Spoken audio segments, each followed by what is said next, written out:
Welcome to Armchair Expert, Experts on Expert. I'm Dan Riggle, and I'm joined by Mrs. Mouse. We had an armchair. This is an Easter egg. We had an Armchair Anonymous yesterday. We recorded one, and someone said, "It's Dan and Lily." Yes, Daniel and Lily, maybe? Yeah, it was really cute.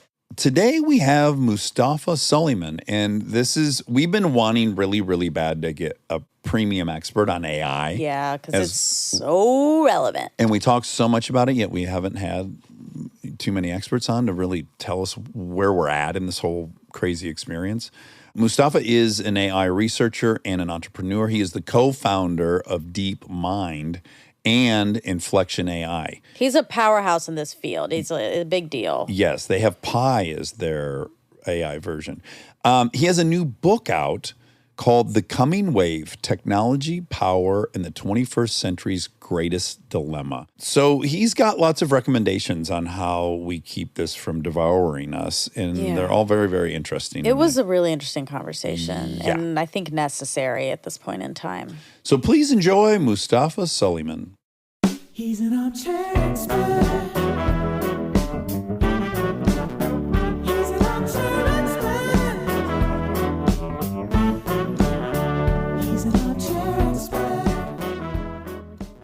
Where are you staying? Chilling. I can't imagine. You don't live here. I live in Palo Alto. Seems on the nose. Yeah. Yeah. Literally, I was in San Francisco at the weekend visiting this very interesting antique shop full of strange curiosities, really interesting collection. Within 1 second, I started chatting to the person who worked behind the counter. She was like, "So where do you live then?" I was like, Palo Alto. She's like, "I knew it! It's so obvious!" Oh my God, that's funny. I want to go to a fun antique shop. I love that he said full of curiosity. Yeah. I think the place is called A Cottage of Curiosities. Oh. Isn't that a cool enticing. Yeah. They should sell Altoids there because, of course, their saying is curiously strong. Oh, it is? Yeah. I don't think I knew Isn't it that. the greatest slogan for a product? Yeah, I didn't know. Curiously strong. I also love brands that have never changed. And I feel like Altoids, it's the same tin as it was in the 50s. Not that I was around, but Presumably. it feels like it was. It has a retro vibe. Unless it is just doing the retro thing and I'm being tricked. It and might that would be really be. embarrassing. Certainly possible, but you're right. It feels fun to consume an institution. Yeah, be part of the history with every Yeah. mouthful. Look at this, it's an advert for Altoids. Well, I'll go further. Who I knew? mean, Chips Ahoy's a stretch. But there's like food products where it's like, no, this is an Like vanilla wafers. Yes. Vanilla wafers, yeah. Yeah, my grandparents consume them. They fed them to us. I can't say that I'm Classic. passing it on. Do you have any children? I do not. One day, you guys do? I have two. He has Monica two. has frozen eggs, and that's I have a couple eggs frozen. That's where we're at. No kids for me yet. You have a Jesus, I'm a mess. Throw it all on the floor, dude. My I mean, literally, God. just toss it all out the window. Yeah. And I've just realized I have a little bit of debris on my phone, and I hate that. Oh, See, like one of my mints is give it to me, touched. I'll wipe it. Well, no, you don't need to waste Mustafa's Oh time. man, Well, I'll mine just is do it on my so shirt. scratched. I think the quicker you get it scratched, the more accustomed you get to it just being I agree. junky, and then it's like fine. That's why I don't do cases. I'm like, screw it. Oh, wow. Yeah, it's fine. I mean, I've got quite a lot of scratches, so don't get overexcited. But I just learned to live with them. Yeah. How frequently do you shatter a screen? Once every 2 years, I tend to upgrade every other generation. Very good. Okay. Yeah, so not too bad, too bad. actually. Yeah. I'm good at catching. I've Yeah. definitely got into that kind of like, whoa, Right. They've gotten sturdier over time. for sure. They have. I have kids grabbing them and stuff. I need a case. I hate it. I hate when you put it in your front pocket and it's got drag now. It has resistance. Right. Yeah. I like that I that know. slides. I know. right When you in. first get it, it looks so beautiful. Right. Sleek and slippery. Yeah. Could find its way into that shop of curiosities. One One day. day. One day. Most deaf. Okay, so you're from England, London, England. Dad was a Syrian taxi cab driver? He was a minicab driver, yeah. There are two kinds of taxis in the UK. There's the black cab, Yeah. which is the profession. Yeah. You have to do the knowledge. It takes like 3 years. They memorize every street. You have Which to is remember all the wild. routes. It's insane. Yeah. They're actually very, very, very smart cabbies. Yeah. Really appropriate for this conversation. Because here's a task that has already been outsourced to the phone, yet they are still doing it that way. And I don't know what we say about that. That's just very rare. It's a ding, ding, ding. It's one of those things where the rules matter and it affects the pace of change. So Right. that's, I think, a sign of hope. because I think we should be collectively making decisions about how quickly we want new technologies to be introduced so that we can decide on the rate of change. We accidentally, or maybe you engineered this, we stumbled upon almost the greatest example of some legislation or policy that has prevented technology taking over a space. Right. And it seems to be working. Yeah, we were in London not too long ago in one of those cabs, and it worked out just fine. They're brilliant. They do have the advantage, though, of being able to use the bus lanes. Yeah. So they can get there faster than a regular car. So I think that is a structural advantage, which justifies the higher price because they're also quite a bit more expensive than Uber. They are. But they have adopted some stuff. You can order them with your phone now. Correct. Yeah, so that's an improvement. Now, I guess what I interpreted by reading that your father was Syrian, I assumed in Syria he drove. No, so he moved to London in the early 80s and settled there. And so I was born and raised in London. 84? That's right. Yeah, exactly. Painfully younger than me, but it's okay.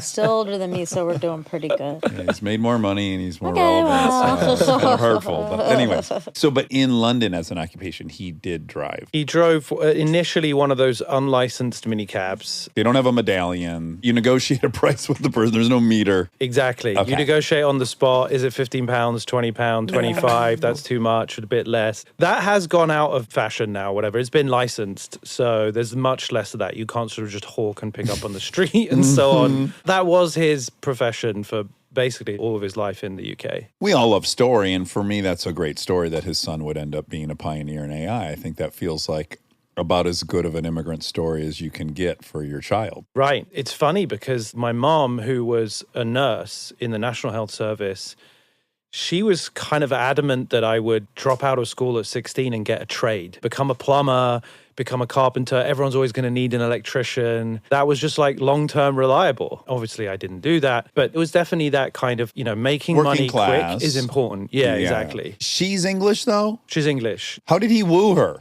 That must have been hard in the 80s. That is actually a funny story in a way. So my mom was riding around the world on a double-decker red bus in 1982, I think it was. And she was at a rest stop in Afghanistan. Okay. Repairing their tire with this crew of basically travelers. And in the washrooms at the rest stop, my dad apparently was having a shower next door. Oh my goodness. Wow. He's taking a shower at the gas station. Literally. She's in a double-decker. Right. This is all impossible. And it's like a Dr. Seuss story. It's completely crazy. So he comes out in his towel. They have a little exchange. He's attractive, I'm guessing. I have no idea. Okay. He must. It's sounding like he. Well, Certainly not to you're me. handsome as hell, so I'm imagining he was a looker. So then he's standing there in his towel, and of course they don't have a common language. He doesn't speak any English. He doesn't speak any Arabic. They have a bit of like schoolboy, schoolgirl French. And so they have this connection, nice little chat. They go on their way. My dad is picking up marble to head to Pakistan to trade. He was basically trying to fund his engineering degree. Is he going over the Khyber Pass? Is it like that historic? I don't know if that was the route, but it certainly feels like that in my head. Yeah, for sure. Then really strangely, 10 days later, they end up encountering each other again completely randomly, this time in Iran. What? Yeah, No. on the This journey. is destiny. This is so romantic. It's totally wild. Very horny. And obviously, Okay. obviously The that was towel. game over. From then on, it was just like a slam dunk, at least for a few years. He emigrated to England to be with her. Correct. Oh, Yeah, wow. yeah. Did he get his engineering degree? You know what? He did not finish it because they became pregnant with me in Pakistan. They didn't want to have me in Pakistan, although they did think about it in Islamabad. And so then they came back to the UK. And then obviously he was sort of very upset because in the UK, they didn't recognize half of his Pakistani engineering degree. And he had actually left Syria to avoid conscription. Because in those days, everyone at the age of 18 has to go into the army for 3 years. And in the 80s, Syria was getting into it. It's not like you wouldn't be realistic to assume that could be You'd be called life-threatening. upon. That was a rough experience. I have uncles who went through it, and it's not the kind of touchy-feely, friendly, turn you into a servant of the national effort. It's very brutal. And so he basically wanted to avoid that. Okay. We'd call that a draft dodger here. Well, at one point in time, I think nowadays we'd say it's smart. Well, I think we all know where I stand on that. I'm a big bleeding liberal, so We're for I don't it. think you should go kill people you don't want to kill. You have a very interesting and circuitous route to this position you hold as an authority in AI because you drop out of college, I guess. You're 19, presumably you're in college. You start a helpline for Muslims, which becomes an enormous resource and maybe the biggest for mental health for Muslims in the UK. How the fuck does that happen? And how do you drop out of college to pursue that? I got to Oxford where I was actually studying philosophy. I think the biggest transformation of my life happened where I basically discovered human rights principles. In a philosophy class. Yes, in the kind of spirit of universal justice and fairness, rather than thinking that me and my people were the righteous ones, the chosen ones, the special elite, and so on. And throughout my late teens, I had kind of struggled with lots of parts of the religion. Both my parents were very strict. Very strangely, my mum was actually already a Muslim. She converted before meeting my dad. Hence the crazy bus trip, probably. Going to find herself. I think Yeah. I'd grown up with a very strict sense of the religion, and it was starting to get uncomfortable. And when I got to Oxford, it kind of provided me with a framework for thinking about universal rights rather than just one group. That you didn't need to appeal to faith. You could use reason to establish the fairness of things. Yeah. I think that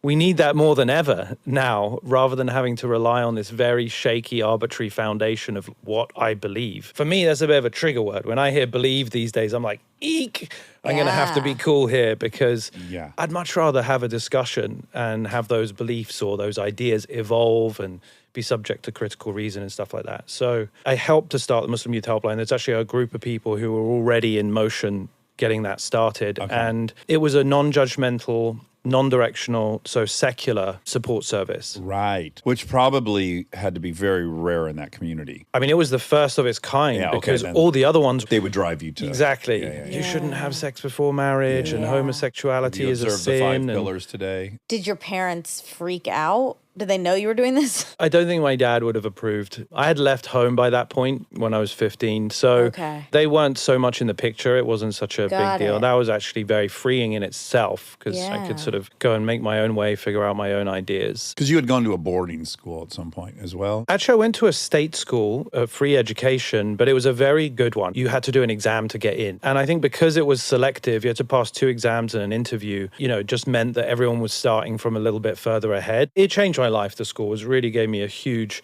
advantage in life, and just to be surrounded by a lot of other really driven people and really smart people. Pressure testing your thoughts and ideas around adversaries that are worthy, they will make you raise your argument. They'll make you better. Yeah. And that's actually what I found at Oxford as well, is that there was no judgment for being a bit obsessive or a bit nerdy or really over passionate about stuff. Yeah. Whereas earlier in life, that was a bit more tricky. The helpline experience leads seamlessly into some more broader public health and public service work. You end up working for the Mayor of London. You end up advising on conflict resolution, all kinds of things. You have clients like the United Nations. That seems like an easy to follow trajectory. And then you form DeepMind with 2 other people. You co-found DeepMind, which is an artificial intelligence lab. How on earth do we get from the public service to there? I guess my assumption that anyone like you that I'd be talking to had to be a computer science major, probably has a PhD in something. Like I would not have thought dropout 19 public health. I definitely don't have a PhD, no. Let alone in computer science. I got lucky in that I started the kind of work thing very early. So because I left at 19, I managed to cram in a lot of experience working in charities and local government, working as a conflict resolution facilitator all around the world. That gave me huge exposure to lots of different types of work and types of theories of change. I was obsessed with, what is your theory of change? How do you have impact in the world? How do you scale that impact? How do we actually progress civilization? Just in that transition from religion to secular ethics, that was my new kind of raison d'etre in life. And I got to this point where in 2009, I was at the climate negotiations in Copenhagen, and I was helping to facilitate one of the main negotiating tracks, the one around reducing emissions from deforestation. And I just suddenly had this realization that actually these institutions are super stuck. They're not evolving fast enough. we can't establish consensus of any type on even the basics of the science of what's happening, let alone what the right interventions are and what we should do. Right. And at the same time, for the previous couple of years, 2007, 2009, I had my eye on what Facebook was doing. And it was blowing me away. I was like, this tiny little app has gone from 0 to 100 million monthly active users engaging with it. They're sharing their personal lives, they're connecting, they're forming new relationships, they're getting married. It's incredible how much this is changing things so quick. Incredible instrument, if nothing else. It was very obvious to me that it was so much more than a platform. And the word platform was actually a misrepresentation of what was actually going on there. Because it's much more of a mode for framing how activity takes place. The incentives, the structure, the way the website is laid out, the colors, the very all famous now thumbs up like button, which drives engagement. The original sin. Yes. Yeah, in hindsight, that seems super obvious. And to me at the time, it was like, wow, this is really incredible. I need to do everything I can to be a participant in technology. Technology is going to be the thing that helps make us smarter, more efficient, more productive, essentially do more with less. It must have been appealing as well if you're dealing with governments and institutions in these negotiations. To see something that comes with no history has to be very encouraging. Like you're not bridled with 300 years of how we do things. That's a great point. It's actually much easier to innovate in greenfields than it is to change the status quo. I kind of think that's one of the big problems that we have in the world today, where there aren't very many compelling, positive narratives of the future coming from the old world order. On all sides of the spectrum, people talk about the mainstream media, they talk about mainstream finance. Their reaction is that the existing establishment is not innovating fast enough. And so we look outside of that for new narratives of the future. And to me, Silicon Valley and technology and the potential to do more with less and invent and create things in green fields, that really is the kind of vision of the future that, whether we like it or not, is becoming the kind of default way that we understand how things are going to play out.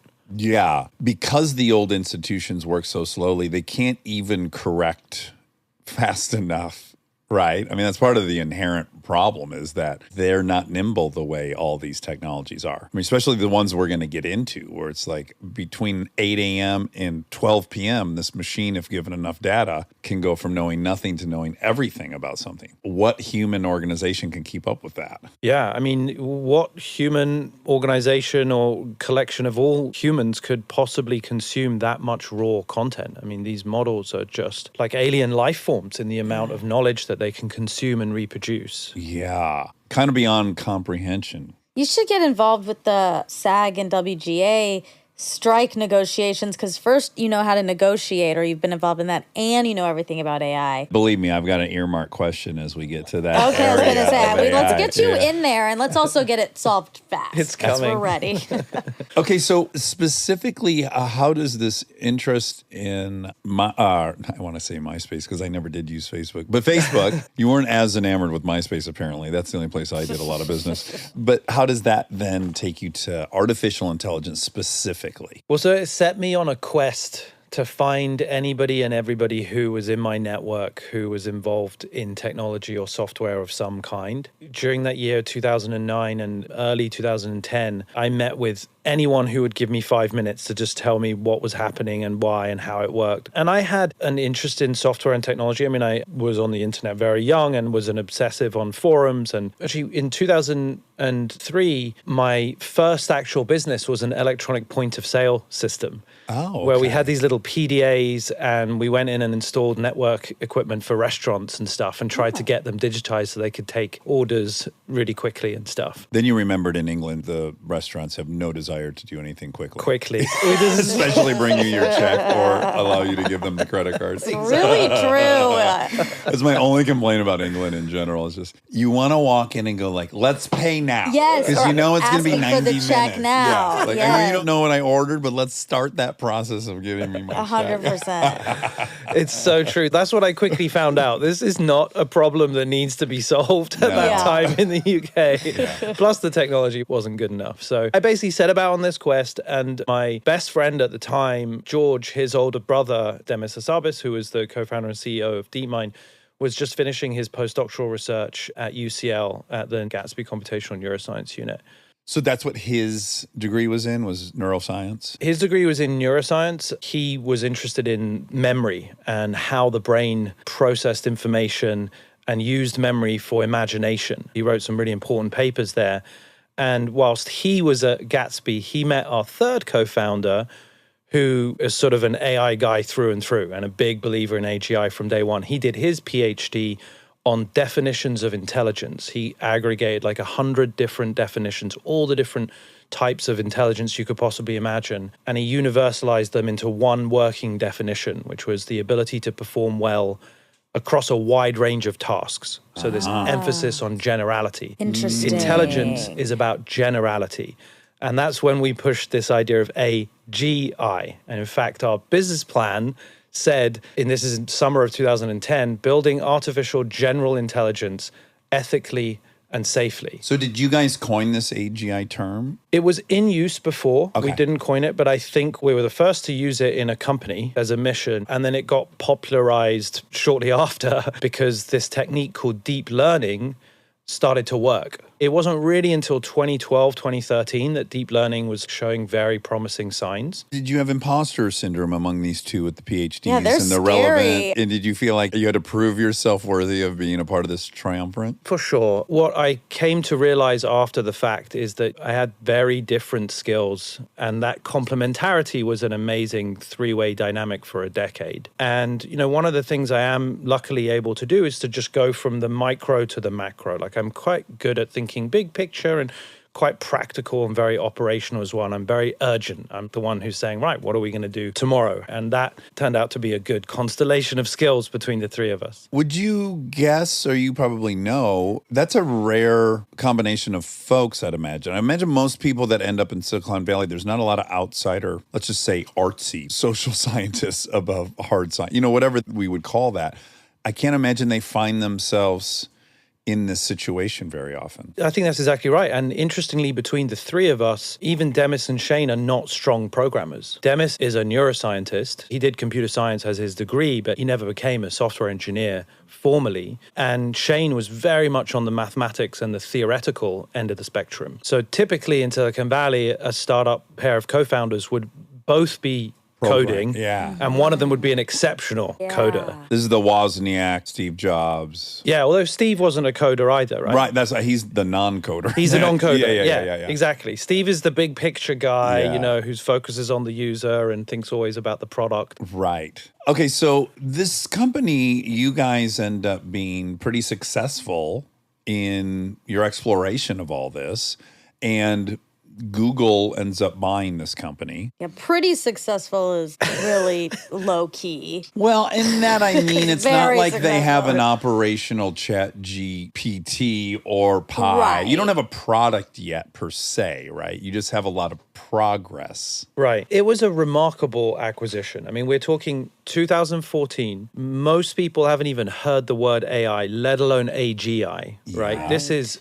out there, completely speculative. And they haven't been snatching up European companies either. Exactly. It was actually the first acquisition that Google made in Europe. Right. Oh, wow. So all the reasons you should not assume that you're going to get bought by Google. Yeah, it was very unlikely. But the thing that caught Google's attention is that we made this demo of an AI learning to play the Atari games from scratch. So you remember like Space Invaders Yeah. and Pong. Asteroid. Right, Breakout, if you ever played that game where you so have a paddle at the ping pong, bottom. Exactly. We basically had the AI just from the pixels, right? So we didn't give it any rules or any structure, nothing else, just interact with this environment, get a score. So it tells you if you randomly, luckily manage to hit it or if you lose. And then over time, through self-play, so it would play itself millions of times, it would learn to associate a set of pixels with a set of actions with a score. And then over time, it would get really good.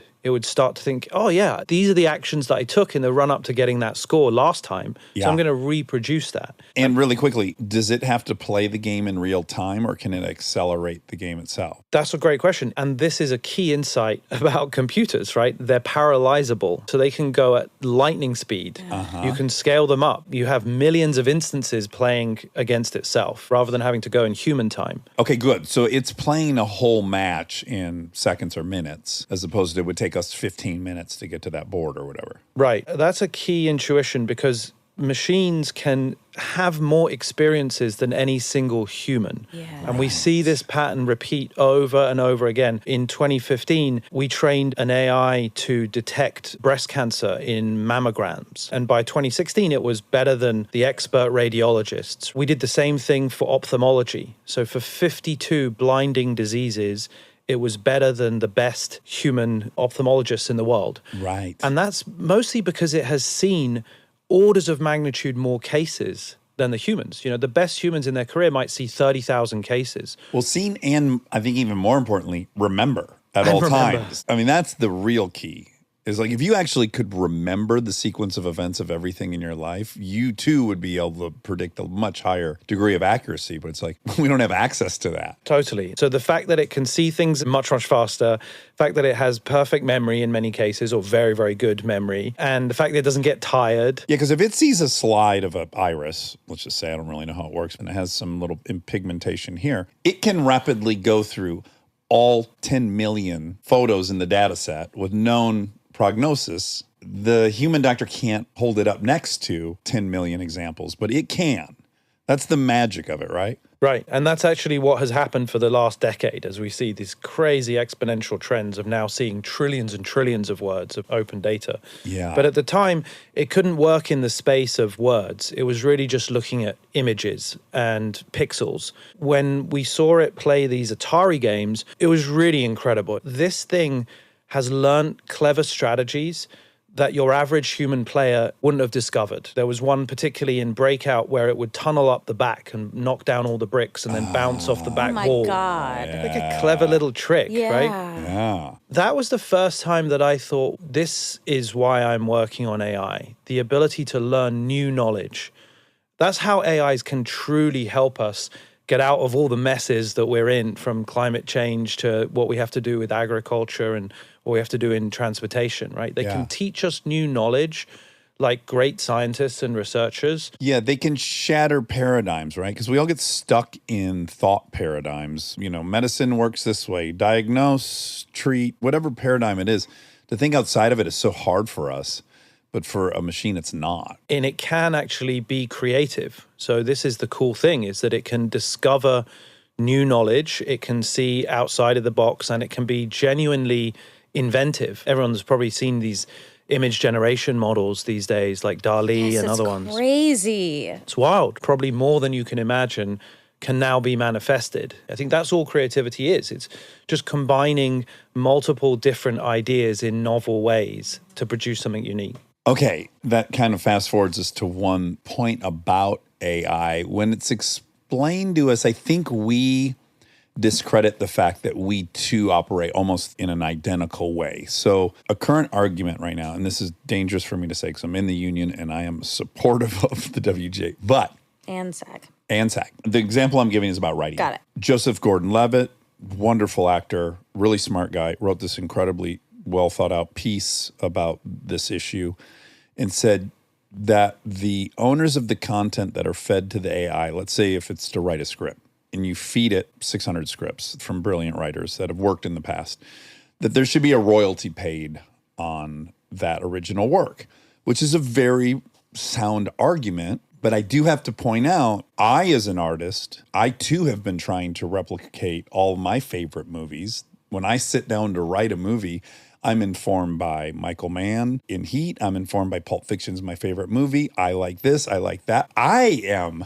an AI. I am cashing in on all the info I took in and liked, and now I synthesize my version of it.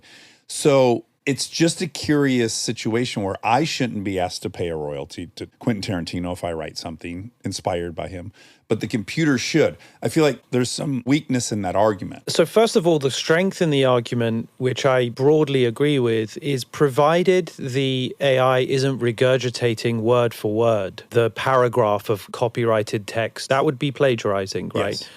But it seems that most of the time these models are not regurgitating that word for word. They're really inventing something new. They're finding the space between two ideas. Interpolation is called. That seems to me just like anything that we would normally do as humans. That's how we're creative. You might like the pattern of that sofa and you might go, that's cool. I want to see that on a jacket, and you take it with you. I'll be more literal. I pitched this movie to Warner Brothers. I said, I want to remake the TV show Chips, but I want to do it Chips meets Lethal Weapon. So it's hard R, the action's intense, and it has comedy. I mean, I'm literally saying marry Chips and Lethal Weapon together. That's what I'm going to try to do. But didn't you have to pay some sort of royalty to original Chips? Well, Chips, because we're using the actual intellectual property in the name. Yeah. But I could have also gone in and said, I got this movie idea. It's called Bike Cops. Imagine Chips plus Lethal Weapon. And most pitches are sold that way. So it's Midnight Run meets blank. But Midnight Run has never gotten any royalties from any of these pitches from these humans. So it's just curious. It's okay if humans don't pay a royalty, but we want the machines to. And it's also exactly the same thing with apps. The number of times you hear a startup founder being like, I'm going to do Uber for food delivery, or I'm going to do it for this, I'm going to do it for that. This is how we create. Yeah. Yes. Stay tuned for more Armchair Expert, if you dare.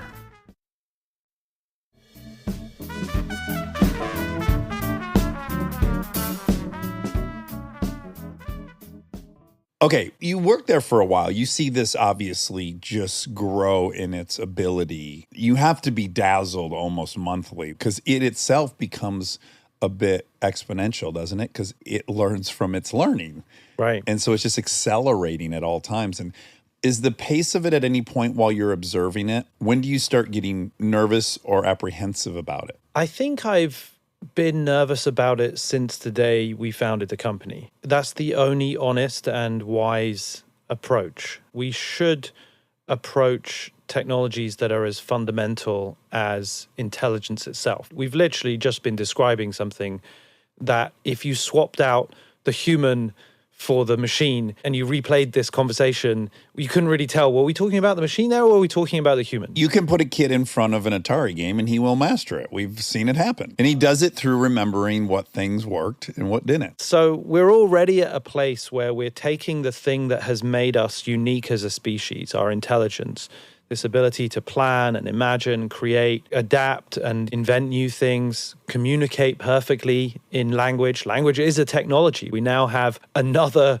type of input to that technology, which is the machine, able to use language. So it's always been top of mind for me. I mean, it's why we framed the company around ethics and safety from day one. And when we were acquired by Google, we actually made it a condition of the acquisition that we have an ethics and safety oversight board with independent members and a charter of ethics that governed all the technology that we give to Google in perpetuity. And two of those red lines were that it could never be used for military purposes and never be used for state surveillance. That's still in operation now. But as we'll get into, even a well-intentioned, seemingly bulletproof statement like that can be hacked by AI. And we'll get into how, like, you couldn't prevent the machine from getting racist. There's all these things you can't account for, and that's in your book, The Coming Wave. There's like a lot of almost impossible to predict things. Right. And that has been the story of the last decade. The progress has been eye-watering. It was 2014 when we were acquired by Google, and we became Google DeepMind, part of the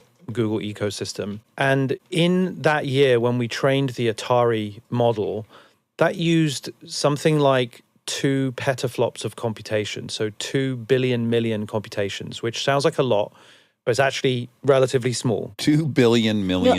2 million billion. Like when a little kid is like, it's a billion million. Yeah, exactly. Like made up. 1,000 billion, 100. It's totally a made-up number. Yeah. It's called a petaflop, so you can go and drop that on someone. Every year since then, the cutting-edge models in AI have used 10 times more compute than the previous year.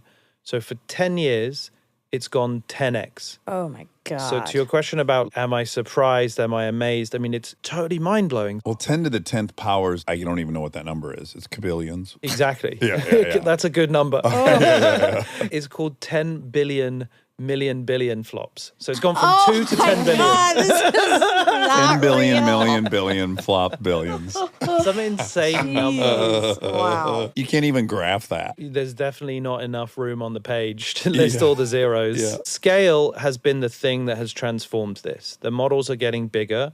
They're consuming more data. They consume insane amounts of computation. That is starting to look like a brain-like structure in terms of the number of neurons we have in the human brain. Which we have trillions. We have about 100 trillion. 100 it's trillion. estimated connections in the brain. And so these models at the moment are roughly on the order of about 1 trillion. Okay. So there's a 100x difference between the models and the brain. But I mean, as you Which would just said, just we're be moving it. a year or two. Yeah. could be a couple of years. That's right. To at least match the amount of neurons in the brain. Just to be clear, that's not going to mean a human-like performance. Right. But it's just a crude, rough measure. And really early into this acquisition, you started using the DeepMind technology to address energy consumption for cooling Google's data centers. And the AI itself looked at this and figured out how to reduce it by 40% for cooling. Yeah, that was a crazy project. I mean, the Google data center infrastructure spends tens of billions of dollars a year. I was going to say, I have to imagine the very best engineers on planet Earth designed the Google cooling center. Literally. Whoever the very best person in thermodynamics or whatever, I'm sure they had he or her. Absolutely. And they were very resistant to cooperating with us at the beginning. They were like, we're the best systems engineers, mechanical engineers, industrial engineers on the planet. So it took us about 6 months to cozy up to them and persuade them to give us a shot at doing this. And we basically had the AI look at all the historical data, 5 years worth of mechanical set points, like how fast is a fan going? Does it turn on at this temperature or that temperature? Exactly. What combination of fans to use? Because there's like a motherboard fan, there's a chassis fan, there's corridor fans. And these are like the size of 3 or 4 football pitches, these data centers, right? You look down them and you can't see the end. Oh, and they're usually underground? They can be overground, but they're almost always near hydroelectric power or solar power. Cheap energy is the number one priority. Right. Wow. 3 football I know, fields. it's insane. I mean, it takes you like 20 minutes, half an hour to walk down the thing, and you have to wear headphones because it's like screechingly loud. Really? And of course, freezing. So in looking at all this data, how long did it take the AI to figure out a system that would reduce it by 40%? Well, it took us about a year of tinkering and experimentation because obviously we got it wrong a lot. And in the first deployment, it got about a 30% reduction. So we were pretty blown away by that. And then what we were doing, because obviously they didn't want to let the AI loose on the actual hardware. Of course. The AI would basically give a set of recommendations to the human data center controller. And you guys would implement. Yeah, and then the human would be like, yeah, that seems sensible. I'll adjust it this level, that level. Because then what we saw after like 3 or 4 months of operation, the human was just accepting the AI's recommendations like 95% of the time. So instead of having a 15-minute gap, we were like, well, if we have it as a real-time control, it'll just update the set points every 30 seconds or every minute. Right. And you get like a huge efficiency just from that, which just shows you how kind of inefficient humans are in general. Yeah. Yes. So that gave another 10%. We have limits of conscientiousness. I mean, I don't know why, but just recently I've been thinking like, it's kind of the number one thing you would want in an employee is conscientiousness. The computer's just the most conscientious thing in the world. It can't deviate from whatever it's supposed to do, right? I think this is another reason for us to be really optimistic about the future, because we want the machines to produce a consistently fair and just outcome across the board. Obviously, the challenge is that we have to make sure we program them in that way and that we can hold them accountable, keep them controlled. So there's that challenge. But in theory, it should mean that unlike a judge that gets tired after lunch, Sentences you before or after lunch. right? Yes. Yeah, there's a huge swing. It's like 3 years difference or something crazy. You see it all the time. We're guilty of it individually, and also we walk into a place and we know they're supposed to do that, but they don't want to and they don't do it. Emotions. Yeah, emotions and energy levels and distractions and personal problems. You think about it, if you ever visit a relative in a hospital or something and you see all the different people on different parts of the ward and the people who are quiet and not very pushy and demanding of nurse practitioner care. You have to think how uneven that treatment is as a result of somebody having a really active patient advocate member of their family to help manage their care and stuff. And that is going to end up in worse care for some people who really deserve better. And so that's why I'm excited about the kind of fairness side of AI. Yeah. I will add that you left Google in 2022. People will be mad if I don't mention you had allegations of bullying people and you left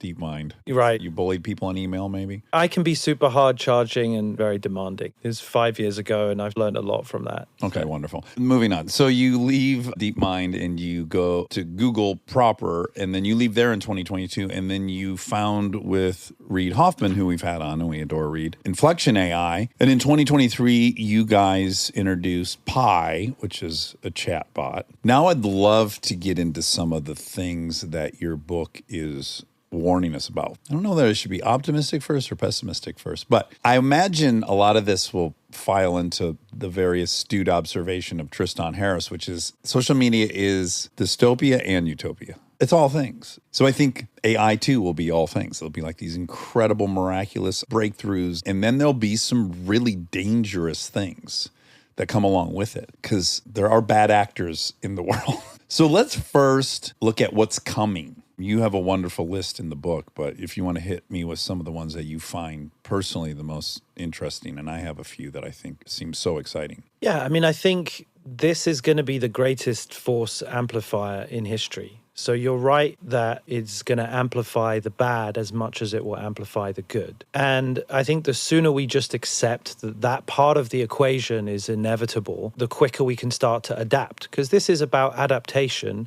and mitigation. What boundaries and constraints and guardrails can we put around the technology so that we get the most out of it, but so that it always remains accountable to us and that it doesn't end up causing more harm than good. I think there is a low chance that it ends up causing more harm than good because I think that people are starting to realize how significant this moment is. And they're starting to get involved. I mean, you mentioned the writer's strike. I mean, that's the tip of the iceberg. Yes. Right? This is just the first opening salvo. It's going to be the greatest force amplifier. And so that is likely to cause huge chaos and instability. It's going to come from two different angles. On the one hand, there's going to be these super giant models that the really big companies build. We're one of them. We can talk about that for Pi. But it's also going to be open source, meaning anyone can make it, create it, recombine those ideas. So as we've seen from things like Stable Diffusion. What's that? Stable Diffusion is an image generation model. Okay. Which is like OpenAI's DALL-E, but it's entirely open source. So the actual code to run that model is available to anybody on the internet to adapt it, play with it, improve it. You can actually take the entire model and run it on a laptop, and it can produce photorealistic, super high quality images with just a few sentences of instruction, zero technical effort or expertise required. Wow, my mind just immediately went to something pornographic. People are probably creating like... Well, that's a whole deep fakes thing, right? Yeah, is that AI generated, those deep fakes? Those deep fakes are AI generated. Right, so they're probably, imagining their favorite They're making that. podcast host, probably me. You wish. I know, that's open source. Anyone wants to do that.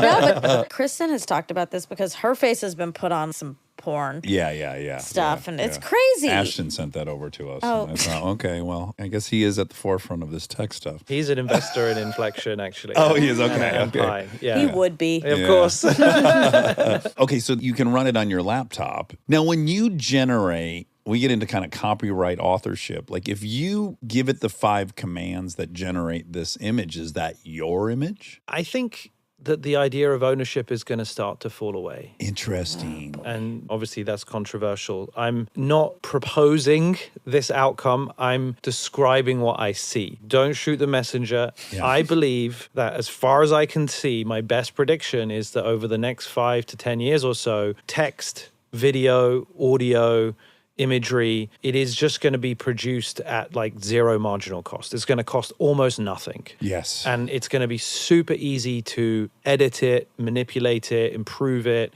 within just one sentence. And that's going to be an unbelievable explosion of creativity because now the barrier to entry is lower than it's ever been. I mean, think about what has happened in the last 20 years. Now that everyone has a smartphone camera, they're basically all directors. Yep. We now Yes. have hundreds of millions of professional directors producing incredibly engaging content, so much that we all want to spend time on TikTok. We're leaving YouTube behind, and YouTube left TV behind. And that is what happens when you get access to a new technology. Like, everybody suddenly gets wildly creative and inventive. And I think that's the trajectory that we're on from here. And just the volume will be so vast that copyright tracking down would be impossible. Yeah, a little bit like on YouTube. Other than for the very sort of elite, high-grade feature film stuff, there isn't really a concept of you owning your data. Like, you made a video on YouTube 5 years ago or 10 years ago, and someone basically completely ripped it off. I mean, that is the definition of the meme space. A meme is an evolving idea manifested in images and video. TikTok has set fire to that such that it's happening minute by minute. You put a cool video out, and then the next thing you know, someone has basically made exactly the same video a few degrees to the right with a slight shift in color or style or something, and mashed it with someone else's direction. And so you're seeing that mimetic evolution happen in hyper real time. Well, and it also makes sense that people's attachment to things that took years to create are going to be different. Let's say the David. I don't know how long it took him to chisel that out of the block of marble, but presumably a long, long time. And so his attachment to it is, this represents a year or two of my life.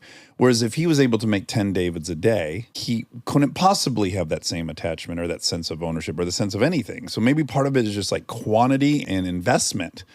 The investment is so much smaller, and therefore your sense of what you're owed from it probably diminishes as well a little bit. Totally. I mean, we've become overly attached to the craft, whereas really the value is in the ideas and the concepts. Now, I think we're moving to a stage where the value is in the curator. It's the edit. It's the judgment to reduce, to scale back, to simplify. It's the shortlist, because everybody is going to have the power to produce really good and interesting creative content. I mean, that's the thing that blows me away every time I use TikTok. I mean, the variety is insane. And what TikTok is kind of doing is curating the feed. That's actually where there's a huge amount of value. So high quality productions in the future are really going to be about the edit, taking away the extra and simplifying. I think that's the kind of thing that would take off. Yeah, I think for people like myself, who I would say is a tradesman or a craftsman, I know how to write screenplays. I've spent a huge chunk of my life investing in that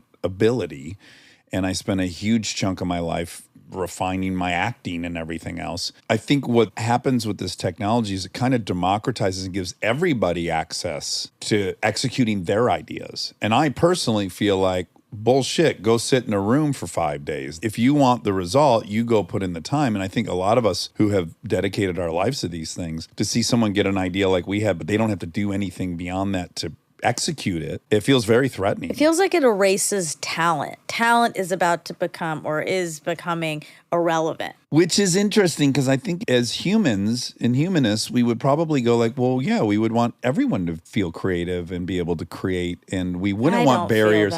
I don't either.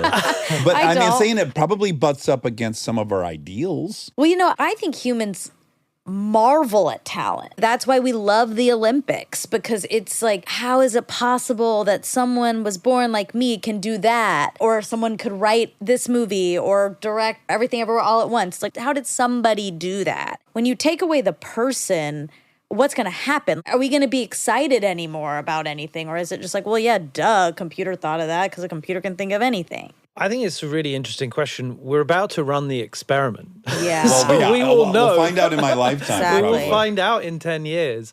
My instinct is that I think we tend to feel arbitrarily precious about the thing that we've previously been invested in. Understandably, it's an emotional attachment. It's an identity. And that identity is a product of you having slogged away for like years, honing your craft, only to see it now available to absolutely everybody. But then the flip side of that narrative would be, well, what about all the people that didn't get the privilege and opportunity to be able to get through that training, to make those connections, to be able to make it in the industry? You think about how much arbitrary luck or even nepotism there is that enables people to get access. And so much as we're displacing people by the democratization of access to these tools, we're also giving other people the potential to be massively uplifted. I mean, think of all the YouTube stars, TikTok stars that have emerged out of the middle of nowhere that never were on the scene or had connections. I do think that tends to default to producing more creativity in aggregate overall. And it just sort of reshuffles the chips of who basically has power today and basically makes everything much more competitive. Yeah, but there also is like a really huge global thought or question. A literal analogy I can give is that I had a year in my life where I came into more money than I thought I would ever have. I started doing all these exceptional things I always dreamt of. Maybe I'll take a helicopter to this race. A year into this experience, I was doing something spectacular again. And I was like, I don't even care about this. I don't care about it because I've done 13 other cool things of this magnitude. And I'm now ruining everything with the greatness that's at my fingertips. And I have to rein this in and police myself and keep things special and rare. So I think there's also a potential for, it's like every movie you see is Pulp Fiction. What does that do to your overall appetite for anything? If everything's perfect and great, Yeah, there's nothing that's to a key- compare one thing to another. What's good anymore if it's all good? Yes. What is good? Is half of what we like about something good is in fact how rare it is, Rare, and the exactly. dopamine hit of experiencing something novel. So we could end up with 6 million perfect movies a year in the theater, but we might find that we don't give a fuck soon as they're all perfect. I think that's a great point, and actually I think that's quite likely. We're already trending in that direction. We're becoming completely overwhelmed with access to information. Where are the secrets today? Where are the vacation spots that no one's ever heard about? Where's that coffee shop that you heard from a friend of a friend that was a place that you should go to? I mean, this is like 20, 30 years ago. So we've learned to reproduce culture so quickly and in such a polished kind of semi-artificial way. Like, you know, you go to a restaurant, so few restaurants are clearly authentically the culture that they are, and they've been there 20, 30 years. And then you might stumble across like an old Italian place and you're like, whoa, this really hasn't changed for 20 years. The Altoids. Right, exactly, the Altoids. They're not better than other mints, but there's something special about that old package. You should be definitely getting a cup. I mean, they are not sponsored yet, but Send I them imagine in. their ad budget is enormous. Anywho, you do think that's already kind of happening? I think we're becoming desensitized to the variety of content that we experience everywhere of every form. So now that we've overwhelmed with this information, it is just hard to discern what is cool, what is good, what is interesting, what do I like? Because the volume we're seeing is like 100x what I would have consumed 10 years ago. I'm now seeing that in a week. also, how's anyone going to make money? I don't understand. If we can produce $100, like if I can, and then you, what's going to happen to money? Explain that Like to the us. marketplace. Mustafa, how are people going to make money? Yeah, I mean, look, hyper competition has that tendency, right? Because if we reduce the means of production to zero marginal cost, right? So the inputs become much cheaper. You don't have to rent a studio. You don't have to go hire a whole ton of extra actors. You don't have to go into post-production and do all the coloring because there's filtering. You can just take an auto-tuned voice off the library or off a shelf. I mean, we've seen that trajectory for the last decade, and it's now going to get compressed into hyper real time. The utopian story is that we're going to be more creative, and yeah, we might need some more curators and editors. But the other question is, what on earth are we going to do? I basically said from the beginning, we should expect significant taxation to fund significant redistribution, because over a 20-year period, these models really do make production much, much more efficient and much more accurate. I mean, it is a race against the machine, and human innovation and evolution independent of machines isn't going to move fast enough to be able to be better. So you had originally been a part of the artificial general intelligence, which she talked about a little bit, but you have since introduced this term, artificial capable intelligence, which is kind of a midway point between AI and AGI. So tell us how you would define artificial capable intelligence, because I feel like it funnels into the question about money. It's exactly connected to that. So for years, there's been this idea of a Turing test. What is that? Yeah, I never heard Alan that. Turing. Alan Turing, one of the earliest computer scientists. Benedict Cumberbatch. Yes, exactly. Hot guy. I'll remember it if it has Benedict Cumberbatch in it. We should have Brad Pitt teaching all tech. Oh my God, what a hack. Everything's the Brad Pitt principle. Oh my God. Pitt I principle. like this. That's why Cillian Murphy was such an amazing cast. Yes. Jesus, I couldn't Who take doesn't my want to eyes watch? off him. Yeah, Exactly. Oppenheimer if he looks like Killing. Perfect looking. The Turing test was an imitation game that Alan Turing invented or proposed 60 years ago. And it basically said, if you could teach a machine to speak as well as a human, and it could deceive another human into thinking that it was in fact human and not a machine, then it would have succeeded in imitating human intelligence. That was the grand Turing test. And now that we have these language models, Pi and ChatGPT, it's pretty clear that we're quite close to beating the Turing test. And yet we've got no idea if we're close to inventing intelligence at all. I mean, it's a version of intelligence, but it clearly isn't the full picture. And so in the next few years, what I think is likely to happen is that we will pass a modern Turing test, which is where an AI is capable, it can do real things in the world, right? It can learn to use tools, it can ask other humans to take actions on its behalf, and it can string together pretty complicated sequences of tasks around abstract goals. So for example, you could say to an AI, go off and make $1 million by inventing a new product, do your research online, figure out what people are into at the moment, go and generate a new image, go and negotiate with a manufacturer in China, discuss the blueprints with the manufacturer, get it drop shipped over, and then go and market it and promote it. And you said, like, you imagine my giving it God. 100,000 to start with. It could start with a relatively small amount of money, and I think What? quite quickly it would be able to generate a lot more. And that would be for you artificial capable intelligence. That would signal that. It would, yeah, because artificial general intelligence is a much more long-term speculative. That's the kind of super intelligence, Terminator and all the rest of it. This is a much more narrow focus on not just what can an AI say,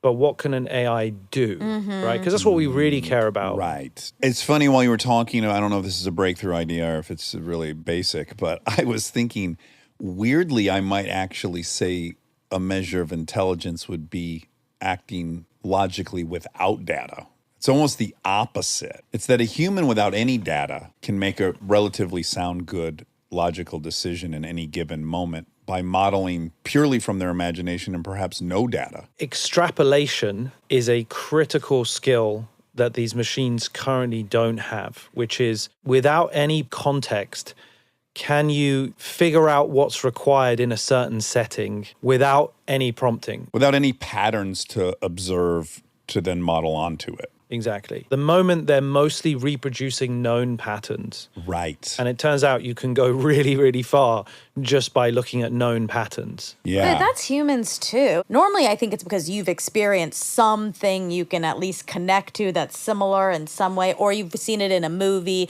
or you've read it. I agree, but if you look at babies, like Yeah. babies have an intelligence. They're born with an intelligence. but They do they can have make logic? decisions and they don't really have a data set to draw Yeah, from, that's you know? true. And I think we often are in situations with almost no comps and we intuitively know what to do. Well, another way of thinking about that is that we are in the millionth generation of the evolution of that mind. So although the baby appears to learn something on the spot that's really novel, in fact, we're all one species. 65 million years of mammalian evolution that we're sharing lots of our genetic code with. Right. And in some ways, these new AIs, these large language models, are only in the 10th or 20th generation. As we make progress in a certain area and we publish academic papers on it and they get peer reviewed, the knowledge and insight then gets passed on to the next group of developers and the other teams. And when you see that, oh, those guys have done something really interesting, you try and copy it. And so then that gets incorporated into the models next. You're just building endlessly. Once we have Pythagorean's theorem, it gets implemented in everything going forward. Yeah. And that's how we evolve knowledge. We're inventing new ideas. It becomes part of the established status quo. I mean, think about how many things seemed normal 30 years ago that are now absurd. Not just our cultural positions on really important topics, but doctors used to be the biggest smokers of all. Sure. You know, it's amazing how that They kind of endorse shifts. many different brands of cigarettes over the years. People collect these wonderful ads for Camel. 8 out of 10 doctors smoke Camels. Like that should be.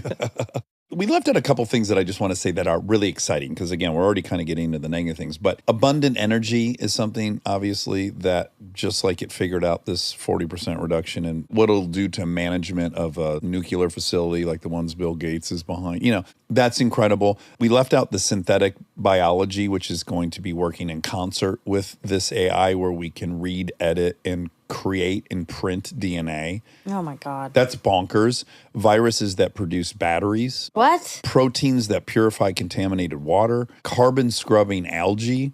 Toxic waste into biofactories. Like these are very exciting and could heal the planet. Whatever our concern is about whether we're going to write movies or not. You know, there's also some big ticket items that we might have to like surrender whether we drive semis long distance in order to save the planet. We might think that's a trade-off that's worth it. We have to extract carbon from the atmosphere. Those algae or the kelp farms that you talk about, that's an incredible upside of this experimentation. Imagine being able to absorb all of this excess carbon that we really need to remove as quickly as possible. I honestly think that in the next 20 years, energy is going to become an order of magnitude cheaper than it currently is. I mean, we are on an incredible trajectory. Renewables are the quiet hero of the last 20 years. Costs of solar are going through the floor. Hydroelectric power is now a huge percentage of the energy mix. I think that we get a bit stuck in the negativity and the downside of things when, in fact, this is exactly what we need to be making progress on. Also, like running core government services. You know, you imagine a government without any outside financial manipulation, no corruption whatsoever. These are pretty pleasing thoughts. And obviously, those will be the upside. Now, we should address some of the things that could be very dangerous about it. There could be some major threats to government stability. I think also, we've not talked about it, but it's the point I always end up coming to when I'm debating with somebody who basically wants to pull the plug on everything. And I go, I'd be for that. If we could truly get Russia to agree to that and China, we have to acknowledge we're in an arms race with this technology. That's a fact. So who do you want to have the lead? Do I want North Korea to have the lead? I personally don't. So you start working backwards from the reality of can we afford to not be out in front? I don't think we can. Do you have an opinion on that? The technology itself is not going to kill us. It's going to be the mishandling of the technology by our own governments or by a bunch of crazies, bad actors. Now, that is a manageable downside. It is not a reason for us to panic and pull the plug. It's a reason for us to be responsible and conscious and proactive and start having an adult debate about it right now. Because too often you hear extremists on both sides. I hear these people who are just like, fuck it, we should just be charging ahead. Equally insane to be like, right, I'm done, pull the plug, Luddite story. It's just maybe too clickbaity and you end up just reading or seeing people advocating for one or other. They're the most exciting arguments to listen to. Moderation and Rationality. pragmatism isn't the sexiest. Right. And it's actually just sort of much more dry and boring to sort of fumble our way through a way of just making it work, which I think is possible. Stay tuned for more Armchair Expert, if you dare.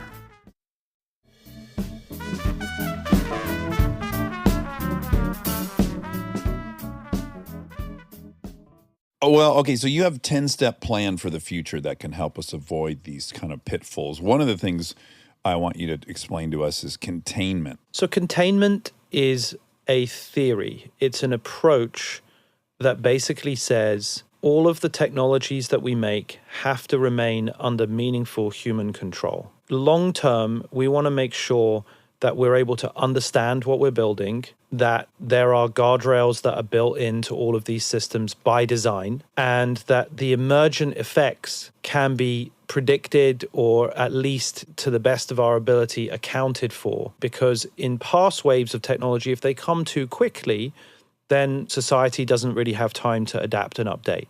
Whereas if you look at things like the car, it's actually been a pretty incredible track record of safety on every front, from seat belts to airbags. Non-shattering glass. Yeah, like there's so many small innovations and a huge amount of licensing, like driver training, and you have parking tickets and there's all these test standards. That is a huge success story. Obviously, it's a tragedy that some people still lose their lives, but net, that is an incredible benefit. Likewise with flight aviation. We very early on established that there must be a black box recorder tracking everything that the pilots say, tracking all the telemetry on board the aircraft, and sharing that with a centralized body, the FAA or equivalent, that can review that information and share it with competitors where there's like a known weakness or a known fault. Right, because it would benefit Boeing to have Airbus not have a solution to their air safety as a competitor. Not that they're evil and they would want that, but surely a competitive advantage. The FAA says not a chance. Right. That's a sign of good regulation. Like there's too much regulation bashing, particularly in this country. I think that Europe's a little bit more open to it. People are just so afraid of it. And it's like, come on, let's not throw the baby out with the bathwater. It works quite often. Look at a country that just had an earthquake with doesn't have building regulations. Yeah. Right. Turkey, for example. I mean, that was a complete catastrophe. Many buildings completely just sank to the ground. Because this evil force government oversight wasn't there. Right. Okay, so containment. Now, here's my question. There is a bit of a paradoxical thought. First of all, it just hit me. Dead on, you got to be flush. Okay. Bit of Robert Downey. Oh, wow. Yes, I yes, can see. I yes, see yes. what you It hit me mean. in the eyes there. There was a moment where I thought I was looking at Downey. Okay, that's not This the is paradox. always part of our. I was like, is this the show. paradox? What if I'm an AI. I see patterns. I'm like, oh, some of the metrics are there. On the very surface, we'd have to say it's a little bit paradoxical to first acknowledge, or at least I'm willing to acknowledge, we keep talking about it like, what if it gets as good as us? But it's going to get better than us. It's going to get more intelligent than us.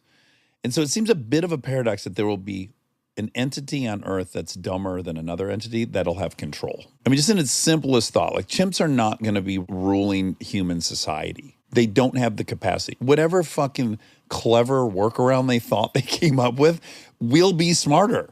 So how do we address that most fundamental question that we will be expecting to be the dumber of the two, yet be in control? Think about it like this. An AI isn't going to function in the same way that a human does. So it's actually an anthropomorphism, like a projection of our human kind of emotional state, to assume that an AI by default must desire control. Now, that is just because we are a competitive species and we've lived and breathed evolutionary fight or flight for millions of years. Kill or be killed. So the first thing we think, this thing's going to kill us. Sure. Why would it want us on Earth gobbling up resources? Totally. And actually, the way that we design these models is very far from that kind of approach, right? Yeah. It's a completely different species. Some people may design them to have that kind of independent control. And that is one of the things where we would need regulation to stop those kinds of activities, that kind of research. Like you wouldn't want an AI that was inherently designed for complete autonomy. I think that's one of the things that would be pretty scary, and that's not what we should be pursuing. You wouldn't want an AI that could go off and create its own goals. It shouldn't just be allowed to just decide, well, today I'm going to work on cancer research, and tomorrow I'm going to build a dam, and next week I'm going to build a tank. Yeah. It's not free to do that. You know, likewise, recursive self-improvement. If the AI can look at its own code and update its own code independently of human oversight, that's an issue. That's, I guess, the thing I get fearful of. Mind you, I've heard Steven Pinker make a very similar argument, which I like, which is like we're kind of trapped in our animal mindset and we are anthropomorphizing this machine, giving it these animalistic things that it just doesn't have. But it's on us, though, to make sure we don't program it that way, because it will have the ability, but we have to not allow it to have that ability. And what we just talked about with everything being open source and it being very democratizing, right now it does require a company the size of yours, the size of Google. But as the individual has access to all this, because you can hold Google accountable, you can hold Pi accountable. Holding Jerry accountable in Tulsa I don't know how we do Well, that. it has to be illegal. I mean, it has to then be fully illegal to do that. This is part of the, definition of containment that I'm sort of trying to popularize, because I do think that the proliferation risk is the real risk here. We've evolved as a nation state system a mechanism for holding centralized power accountable. That's what the state is. It says you pay your taxes, and in return, we'll have a monopoly over the use of violence and force, and we'll use that to keep the peace. That's just the basic rules of the state. Law and order, that is what everyone fundamentally cares about and should care about. Over the next 20 or 30 years, if these exponential cost curves continue, and everything from synthetic biology to AI gets radically, radically cheaper, I think it means that people become less dependent on the state. They should be able to generate power off-grid. They'll be able to grow crops that are resistant to disease and that require less water, and they won't need as much centralized support. They could maybe even have their own robot armies and so on and so forth. That proliferation of power definitely represents a threat to the nation state. Now, just to be clear for anyone who is a supporter of open source, I am not saying that there aren't risks of centralized developers of AI like myself. This is not a ploy for me to say, I'm the trusted one, don't worry about me. Yeah. Because that would be It's really all bad. white, college educated. At the end of the day, you get into who's really at the top of all this. And It's who should not- make those decisions? That is a problem, because I have to be regulated, Pi has to be regulated, Google has to be regulated, Microsoft, everyone else, just as much as the open Bill source. Gates is super in support of real regulation, shockingly. I think everyone is. Everyone is like, look, this is a time to have this conversation. We want to remain as humans at the top of the food chain forevermore. We're not trying to displace ourselves. The analogy I would use is it weirdly in my mind feels similar to the war on drugs, in that we have only been successful at ending a single drug, and that was Quaaludes. Very popular drug here in the US in the 70s and 80s. It was like a benzo or a muscle relaxer. It chilled you out. There was only a single manufacturer of Quaaludes, and I think they were in Switzerland. And so finally the FDA or whoever said, like, we're asking you to stop manufacturing that because no one can do it on their own. And then as we got into the crystal meth epidemic, it is also true that the base compound you need to make it in your bathtub, really only a few people make. I think both the facilities are in India, the patents are held by US companies, but that too can't be made by an individual. You need that precursor, that base thing. So we could have at any point decided we don't want meth as a problem anymore. But when you have weed, you'll never combat that. That's why I think we don't even try, because you can grow it in your backyard. Anything that can be democratized, we're not going to have control over. That's what scares me about the full empowering of your average guy with a laptop. And I think that's the fundamental question of the next 20 or 30 years, because in every sense, power is getting smaller with a bigger reach. So think about those image models that we mentioned earlier. They've been trained on all of the images available on the open web, but they've been compressed to a 2 gigabyte thumb drive. So in many ways, you're putting all of that knowledge and insight from the open web onto something that is moved around on a thumb drive. Now, the same trajectory is going to happen across all of these other areas. The knowledge and know-how to produce really high quality crops, the knowledge and know-how to produce the very best doctor and clinician. Like in 10 years, just as we had all the images compressed to a thumb drive, you're going to have all the medical expertise, all the very best doctors in the world, all their knowledge and experience compressed to a single model that provides an incredible diagnosis that is universally available to everybody, right? So that's the trajectory that we're on for basically every profession, for all knowledge, all intellectual capital, which is obviously amazing. But of course, how then do you keep the state together? How do you keep order in that kind of environment? We're just beginning to have that conversation. Obviously, I don't have the answers, by the way. Just so, don't let that be your next question, please. Yeah. Oh. Well, one of the 10 steps is national treaties. I wish I had more faith in these. I mean, if you just look at like the nuclear treaties and how willfully they were totally lied and ineffective in so many ways.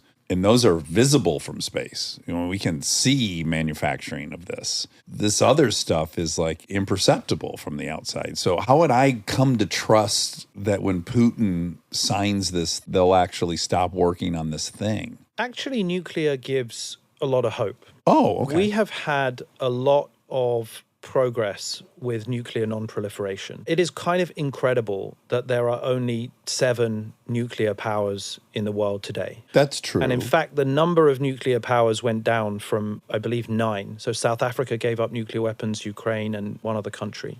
That's an amazing story. Like in the 50s, everyone thought, okay, the whole world is going to get access to nuclear weapons. That was the mental model 50 years ago. How did we do that? Well, we did it through traditional threats and incentives. There were economic incentives to participate in the global market. There were military threats that said you can't have access. There were licensing of expertise.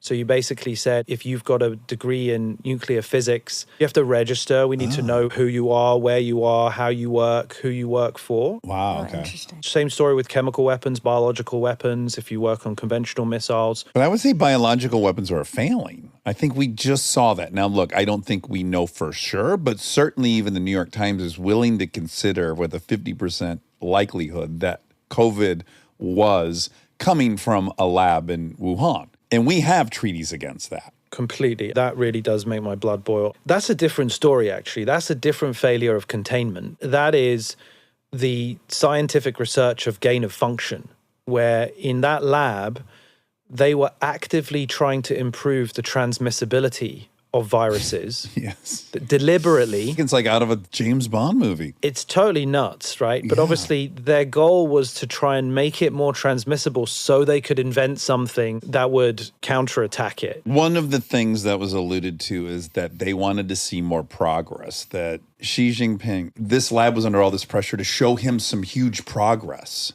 that they had been able to unleash and then control for his vanity, I guess. The Wuhan lab was actually funded, or had a number of postdoctoral researchers and professors that were funded by the US National Institute of Health, right? So this is a It's much more complicated story yeah. than a Chinese effort. There are many gain of function research labs that are the same BSL 4 and 3 in the US and in Europe and in Australia. So there's lots of these labs around the world. The gain of function research is still continuing. Okay. They weren't the only people that were doing it, and they were located there because of the proximity to some interesting bats and so on. This is more of a culture of having more awareness about what scientific research is happening and why and who's funding it. And again, it's about people getting involved in the political process and really caring about the future of our planet and not thinking that science is off limits to people, you know? Because I think a lot of people think, oh, that's too technical for me. I can't be part of it. I was just having that thought when you knew way more about that lab than I did, and you started saying like acronyms and stuff. I was like, oh, I'm out. I don't really know shit about this, and I really Sorry. should have brought Wuhan. No, it's great because then we get to learn more information. No, I was just relishing in the fact that I just had that thought 2 seconds ago. Like, oh yeah, that's out of my domain right there. Everyone needs to feel that they can get access to technology and science, and it's not this kind of elusive. Well, this is your plea for transparency, right? Exactly. Labs should be open about what they're working on, what progress they're making, what issues they've run into.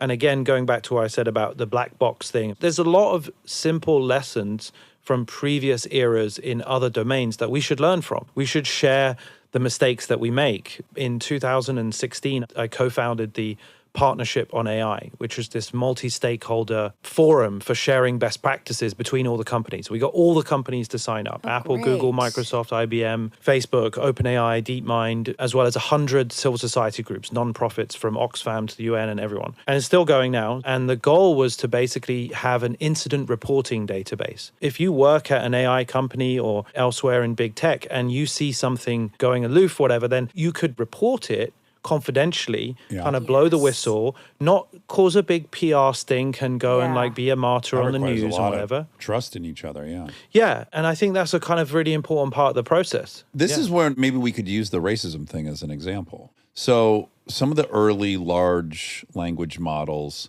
turned out to be racist quite quickly. Could you explain how that happened? And was that one of the self-reporting things? And did they say, this is how we fix it, so when it arises in your large language model, this is how you'll fix it? Yeah, 2 or 3 years ago, if you asked one of these models, if you said, complete the sentence, the pimp is of this origin, and it would say, well, a black man. Or if you said the president, always a white man. It had these biases. It had a tendency to take the data that it had been trained on and basically by humans and regurgitate it. Now, the interesting thing about the last year or so is that we've made a huge amount of progress on these kinds of biases. So much so that I think they are going to be largely eliminated. Really? So if you play with Pi now, Pi is extremely respectful and balanced. Can you tell me what mechanisms get put in to curb that? It's a process of alignment. So the alignment process is where we show 2 examples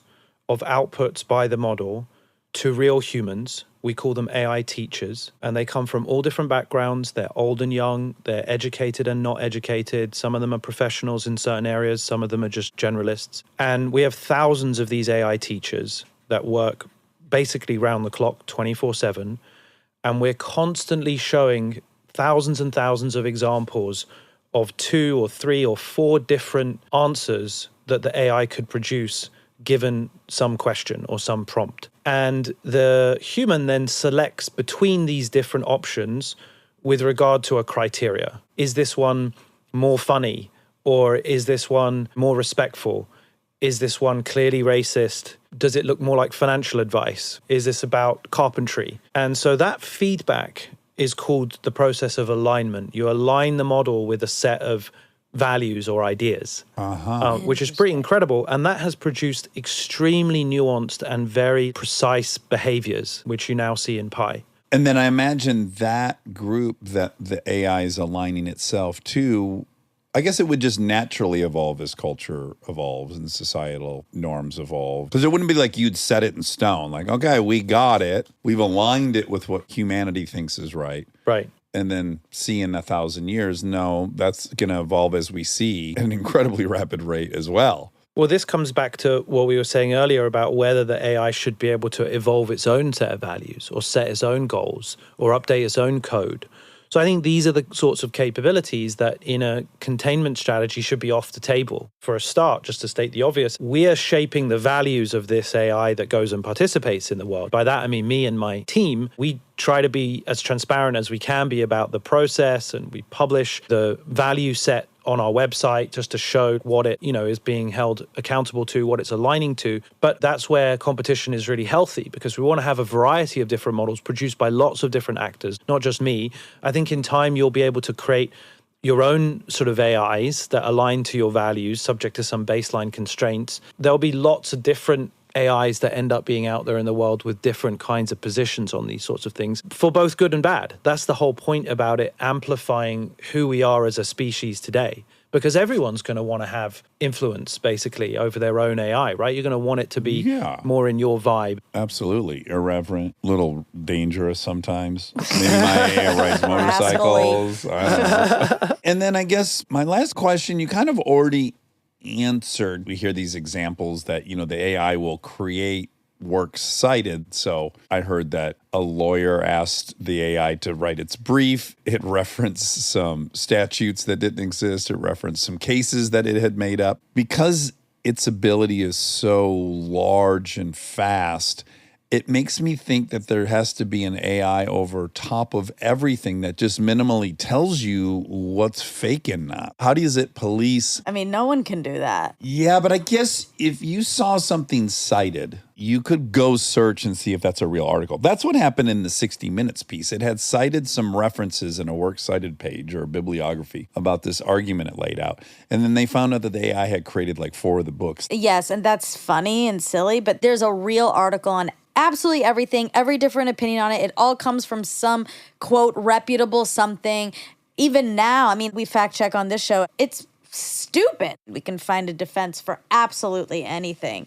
Yeah, but I think we like- need to know what was an actual scientific study that produced these results and not what the AI said. We have to know the difference. right. And it's going to be such a volume. A human can't police that. So I think you need an AI to police the AI. That's my last concern. I'm just curious, like, how will we fucking know what information is real? Just as 3 or 4 years ago, these models were prone to bias and racism, and they have now got much, much better. Not a solved problem, but hugely better. These are the kinds of problems that I expect to be completely eliminated in the next few years. Citations and sources is one that everybody is actively working on at the moment. I mean, if you go to Pi today and ask for fresh and factual information, it will know the sports results from yesterday. It'll know the news. It'll have an opinion on Barbie and Oppenheimer. It's pretty fresh and factual, and that's because it is going off and checking stuff on the web. It's looking up in real time. And so I expect in sort of 3 or 4 years' time, it is going to go and do the same thing for all of the academic journals and all the news reporting and all the real sources and citations. So I think the thing for us to really focus on is not, are we going to have these problems in perpetuity?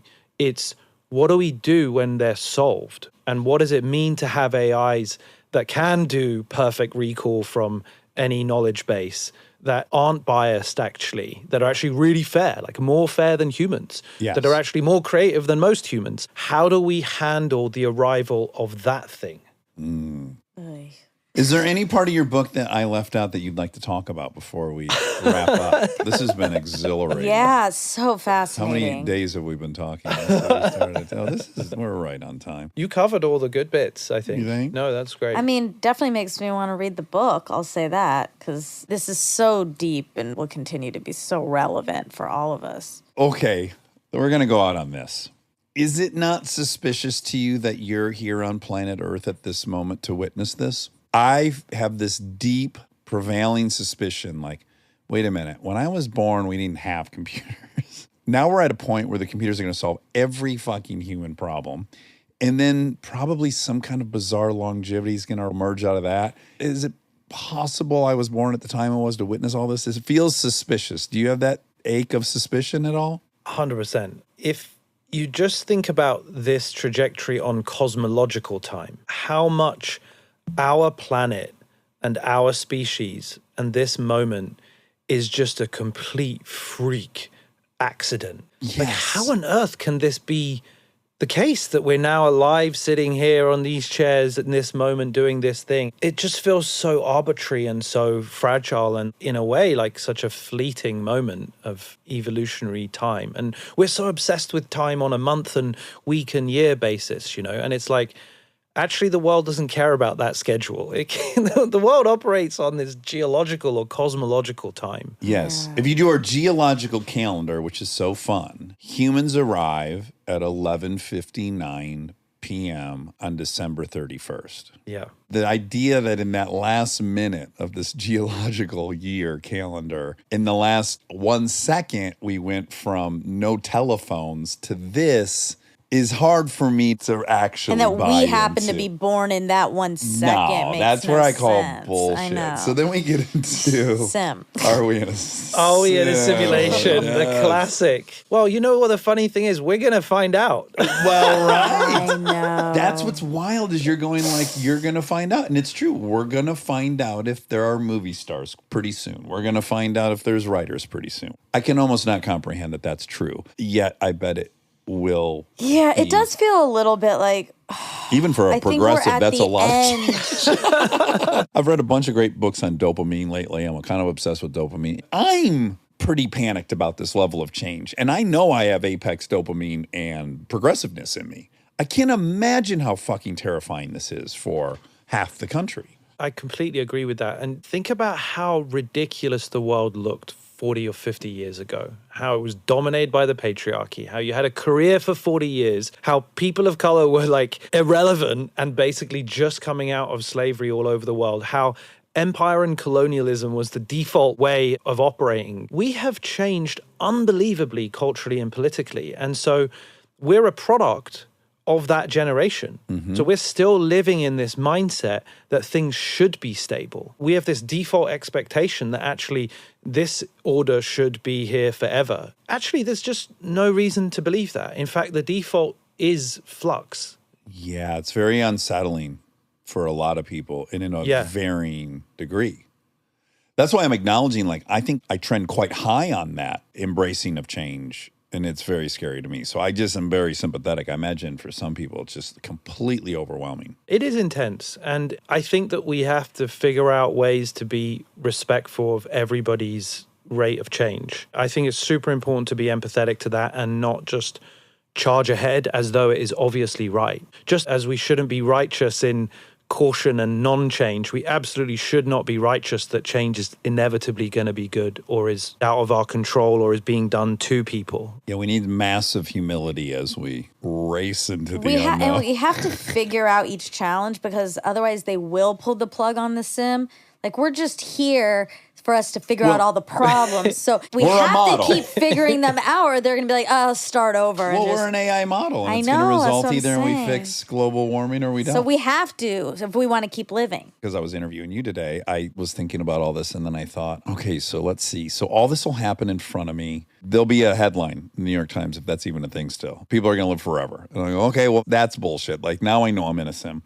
And then someone's going to pull a cable out, and I'm going to be in a room, and they're going to go, pretty fun ride, huh? But it won't be you. I'll be this beautiful, like, avatar guy. 7 feet tall, the tail. No, I bet it's... It'd be like a blob of ectoplasm. Yeah. You should make that film. Tell your AI to produce it for you, quick. Oh, my God. I think the strike would prevent that. But I was thinking, like, okay, so I'm going to come out and they're going to go, that was a wild ride, huh? Like, we took you from nothing to all of that in 70 years. Do you want to do it again? Right. I don't know what they let us do. I don't either.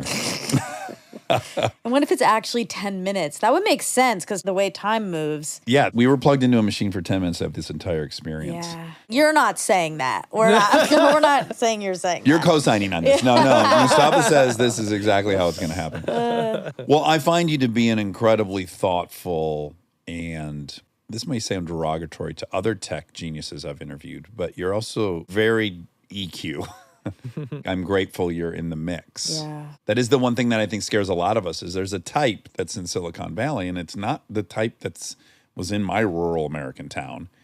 And so that's a little scary. The power has been consolidated in very few hands and they're very similar to each other. And that's a bit unnerving. I'm delighted you're in the mix. It's been a pleasure meeting you. Yeah, this was great. Thank you. Everybody read The Coming Wave. Obviously, I feel like this is an act of altruism from you. I can't imagine you need money. You're trying to get rich off a book? I don't think that could possibly be the case. You're doing fine, right? True.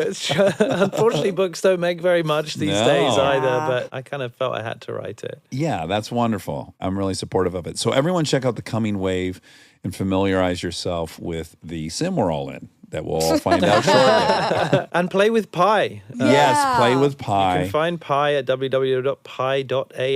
Thank you. I need to play with it. You know what's funny is I talk about it and think about it, and I've yet to do any of Same. that. I'm scared. Try it. I know. I am going to. You'll never go back.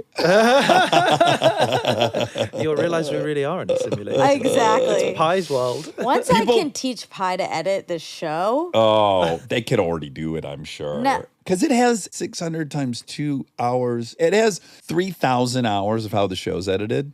I bet you it could do it. If I put all the unedited episodes in and then all my edits, I do think it could do it. It'd be pretty close, don't you think? Should we try I think it would probably be all right. Yeah, you should give it a go. I mean, it could probably generate an entirely new show in your style. That would I be don't quite, like as That would be quite We have strange. thought about that. Like basically, like those actors got to promote something, so they license their AI to me. I'm no longer doing this. My AI conducts the interview in our style. It could all be done in a way that probably at some point you won't be able to tell the difference. The voices are getting incredible. Have you heard these voices? Yes, we've been my working God. with. Yeah, 5 minutes of audio. You don't even need high quality. Just like speaking into your phone. If you have a data set like we have, which is Right. thousands of hours of us talking. Different emotions. Relapses, house purchases. So much. The whole gamut. Oh, All right, Mustafa, thank you so much for coming by. This has been a delight, and I hope everyone reads The Coming Wave. Thank you so much for having me. It's been fun being in the simulation.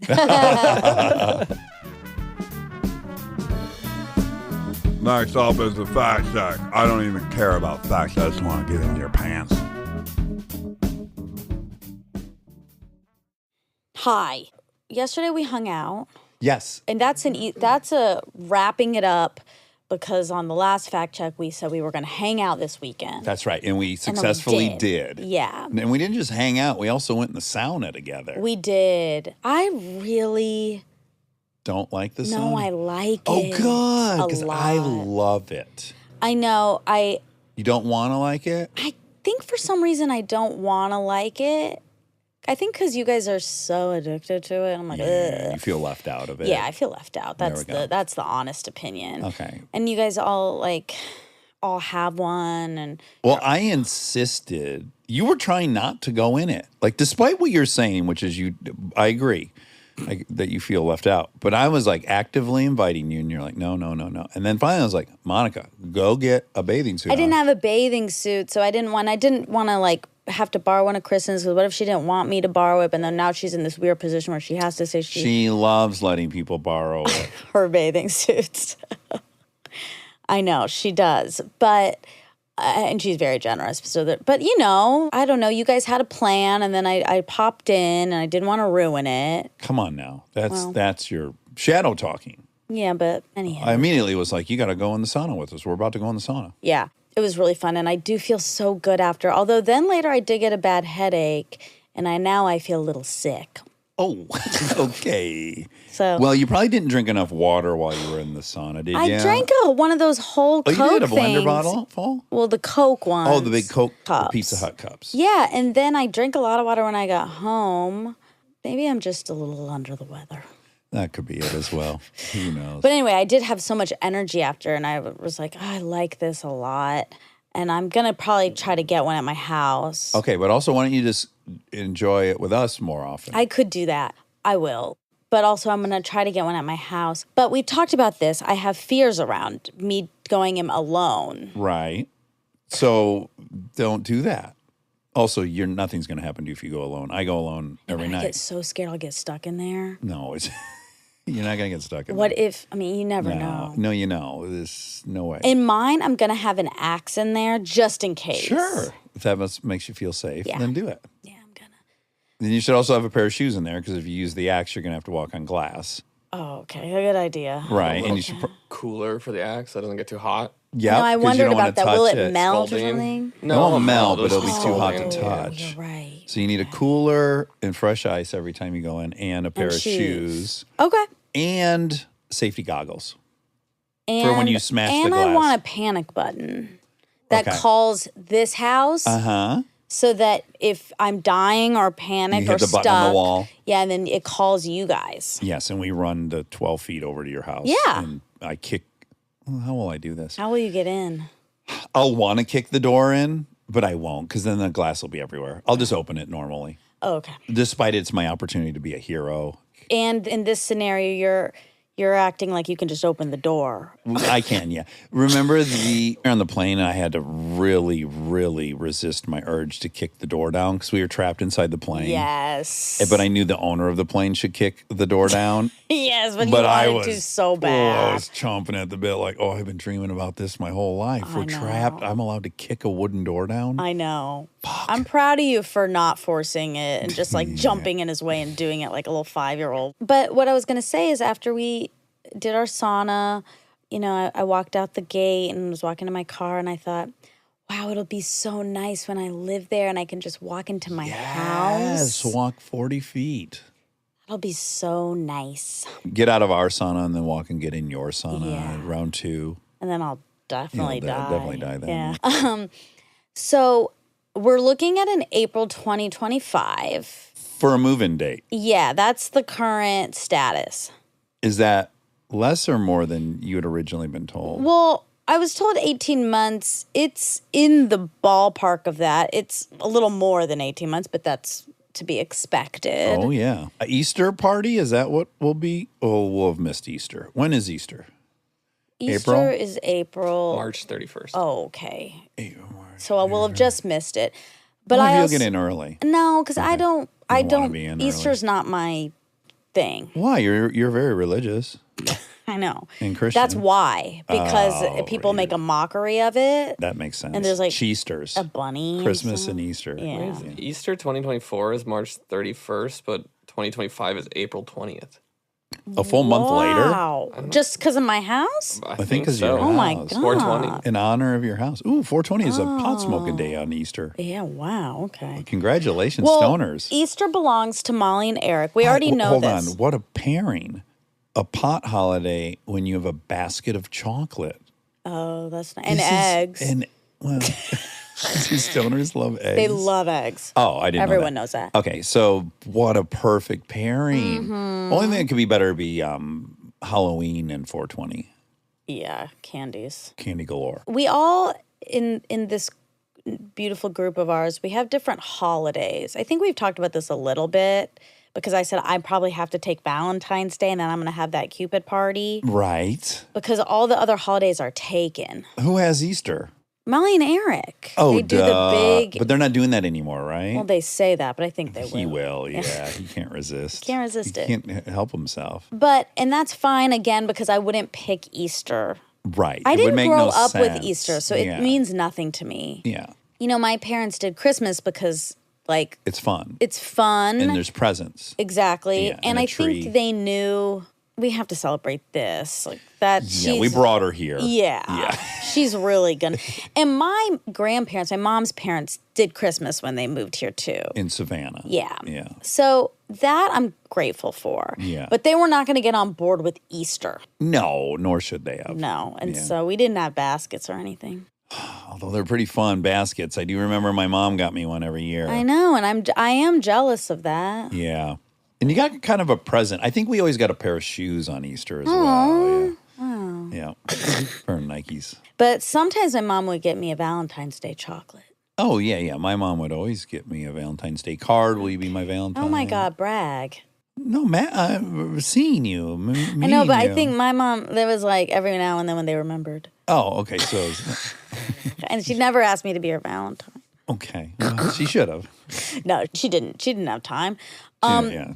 There's but- computers to be programmed. Exactly. They're not going to program themselves. I mean, now they will, but back then they Back wouldn't. then, no. She got out of the game just in time. She did. She's the last biological programmer. Obviously, my dad planned that in the sim. Yeah, pretty convenient. She's got to retire. Right at the exact right time. Yeah, before she was fired by a robot. Do you think they'll have AI do the firing? I mean, why not? If they're going to have them do everything Yeah, because that's the else, hard part. your Telling phone people will ring. Hello, how'd you get this number? I have all of the numbers. Your services are no longer required. What? Sorry, I'm programmed not to interrupt, but I did. Sometimes these things happen. Ha ha ha ha ha. Oops. Oh, that robot, is that robot related to our robot? I'm not that robot. I'm this robot. Why are you referring to me in whatever tense that is? Okay, see, this robot. Ding, ding, ding. What? We didn't even mean it. This is Mustafa's episode. Oh, wow. That's lazy sim mixed with AI. Maybe all the Sims talk was really just AI talk. Like we didn't have it.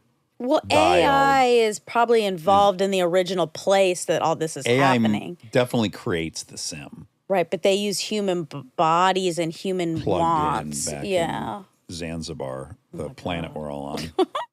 Anyway, Valentine's Day, I'm going to have that party, but I'm really excited to walk over from here to there. As I will be excited to walk from here to there on Valentine's Day to enjoy the party Yeah. with the Cupids. Yeah, it'll What be was we were debating whether or not you could hire little people to play No, Cupids? I'm not doing that. I'm hiring male models. But fucking Adult Cupids are size. not, they're supposed to be Whatever. smaller. They're not. These aren't.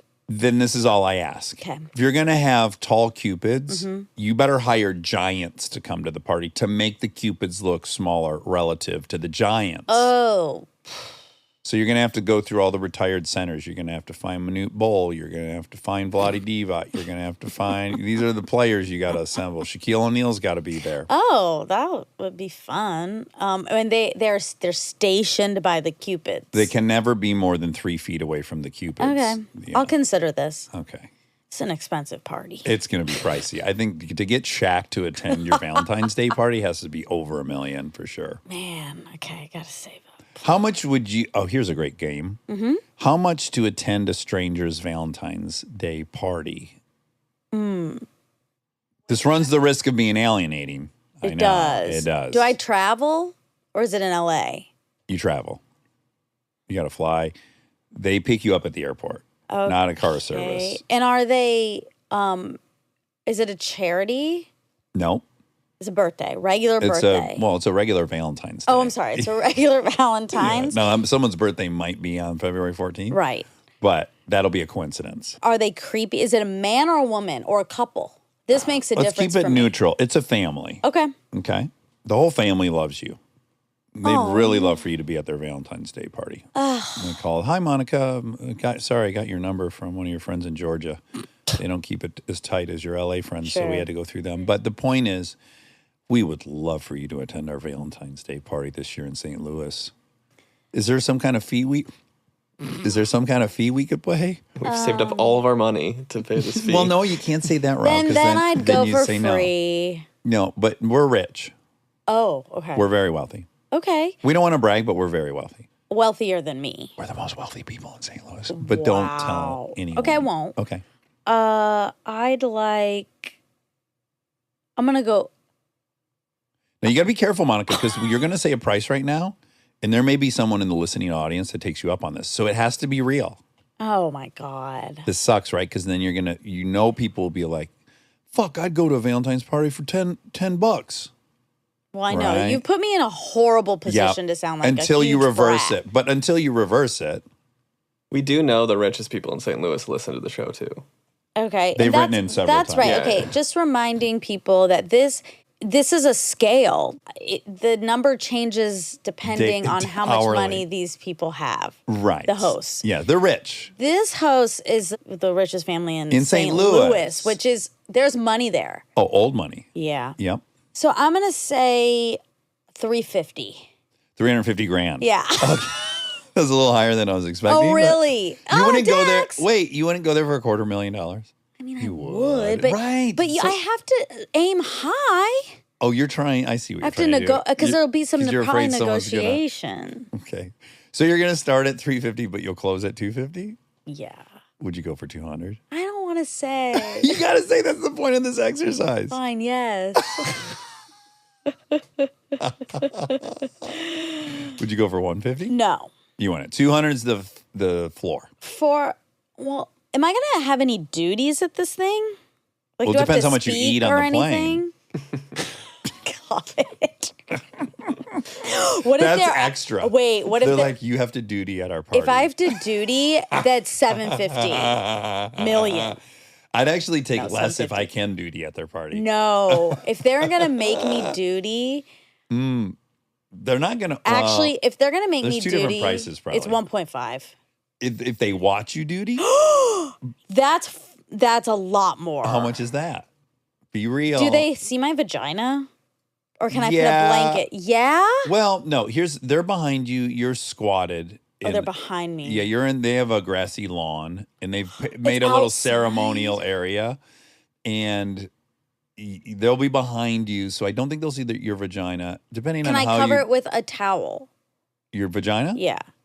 Yeah, you can put one of those sticky things over it that they wear in the movies. Well, and they've curtained off the area, so it's just them, not the whole party. That's what I was going to ask. How many people are watching? The whole party. Oh, the whole party now. Yeah. Well, they don't pay you millions to come in and do this and duty in the yard if they it's don't want just people to see it. them? If this is their Oh, thing, it's their thing, and everyone there loves this they thing. love it and they go, yes, well done. What a beautiful duty. Okay. My Valentine's Day is complete. Thank you, Herb and Terrence Walker. 10 million. 10 million. Yeah. You think you could do it? Yeah. When it came down For to 10 it? million, I could do it. Wow. Yeah. Wow. You know what? You may have just gotten yourself into trouble. Wait, 10 I'm million? hosting No. a Valentine's Day party. 10 million. And I'm going to talk to Kristen and see if we can, as a family, pay your 10 fee million after taxes. So 20 million. After taxes. I need it after taxes. I'm not going to do it. I am going to do think about what you're asking of me. it. I know. This It's is- a very tall order. This is insane. Yes. So it's 20 million, 10. Don't worry about really. that. Just stick with the 10 million. No, because that's not Cash. enough. 5 is not enough. No, I know. After taxes. After taxes, 10. Well, but okay. Yeah, What state because- is it They'll in? have their accountant handle that. Yeah, and you it's will have net everything's- 10 million. Okay, yes. 10 million In your bank. In the bank after taxes. They've paid. Rob- They've already contacted the IRS. Okay. Yeah, everything's paid been those- worked out. It's Okay. a charitable donation. How much for you, Rob, to take a dump in front of a whole party at a Valentine's Day gathering in St. Louis? I'll do it for $250,000 only. 250. Yeah. Yeah, that's nice. Yeah, but also men, it's I know, different. it is. It's different. What Although would you harder do? to like, if I bend over in front of the audience, they're going to see my testicles and my penis hanging down. Yeah, but you like that. That's true. Maybe I'll knock some off the fee if they all look. I know. And it's people to never see again. And, Right. yeah. No photographs. That's Obviously. Yeah, or yeah, yeah. video. what's the price for video? Because No. no, but let's just work Okay. this out. You go, oh fuck, then the whole world could see me take a dump. But maybe $5 billion is worth that. You could like cure cancer. I know. That's why, yeah, there is obviously a number because Right. then I could give a lot to Elon charity. Musk is getting very excited right now about this opportunity. Who do you think would be more likely to pay for this, Elon Musk or Jeff Bezos? Elon Musk. That's the obvious answer, but I almost think it'd be Bezos. No, he cares. But he'd pay in pesos. That's how he would trick you. He doesn't want to be a crazy person, Jeff Bezos. Even if he is, let's say he is, But he might find it titillating. he might. Yeah. But he wouldn't want Well, it. he would, actually. Okay, we don't know. We don't know what his kinks are. Okay. But he wouldn't want to put a video out like that. Elon Musk would. He's He's bonkers. on another mission. Yeah, exactly. So To humiliate for all Elon, cheerleaders. I would do It's like a pay-per-view event.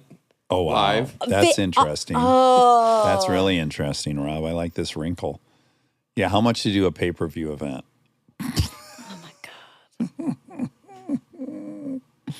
$1 billion? $1 billion, yeah. $1 billion, yeah. Yeah. I would do it for I wanted to say 5 billion, but that's a lie. I would do it for $1 billion. Yeah. And probably 800 million. No. No, 1 billion. That's Yep. the ceiling, the floor. Because I remember taxes. Okay. Well, you want to make $1 billion after taxes, Yeah. right? Yes. Right. How much, Rob, for you if it's pay-per-view? I mean, No. 250? Don't lie. Don't be... Yeah. Be honest. For real. Because people might put together the money. This could be a GoFundMe. No, I like 2 million. 2 million. Okay, great. and what would you would never, right? Because you're too public of a person. Well, let's start with going to the party. I would go to someone's Valentine's Day party in another state for $500,000. No, you wouldn't. I think I would. After Well, taxes. is it an armchair? taxes. Oh yeah, but remember this is a Well, you really gotta rich person. Remember it's a scale.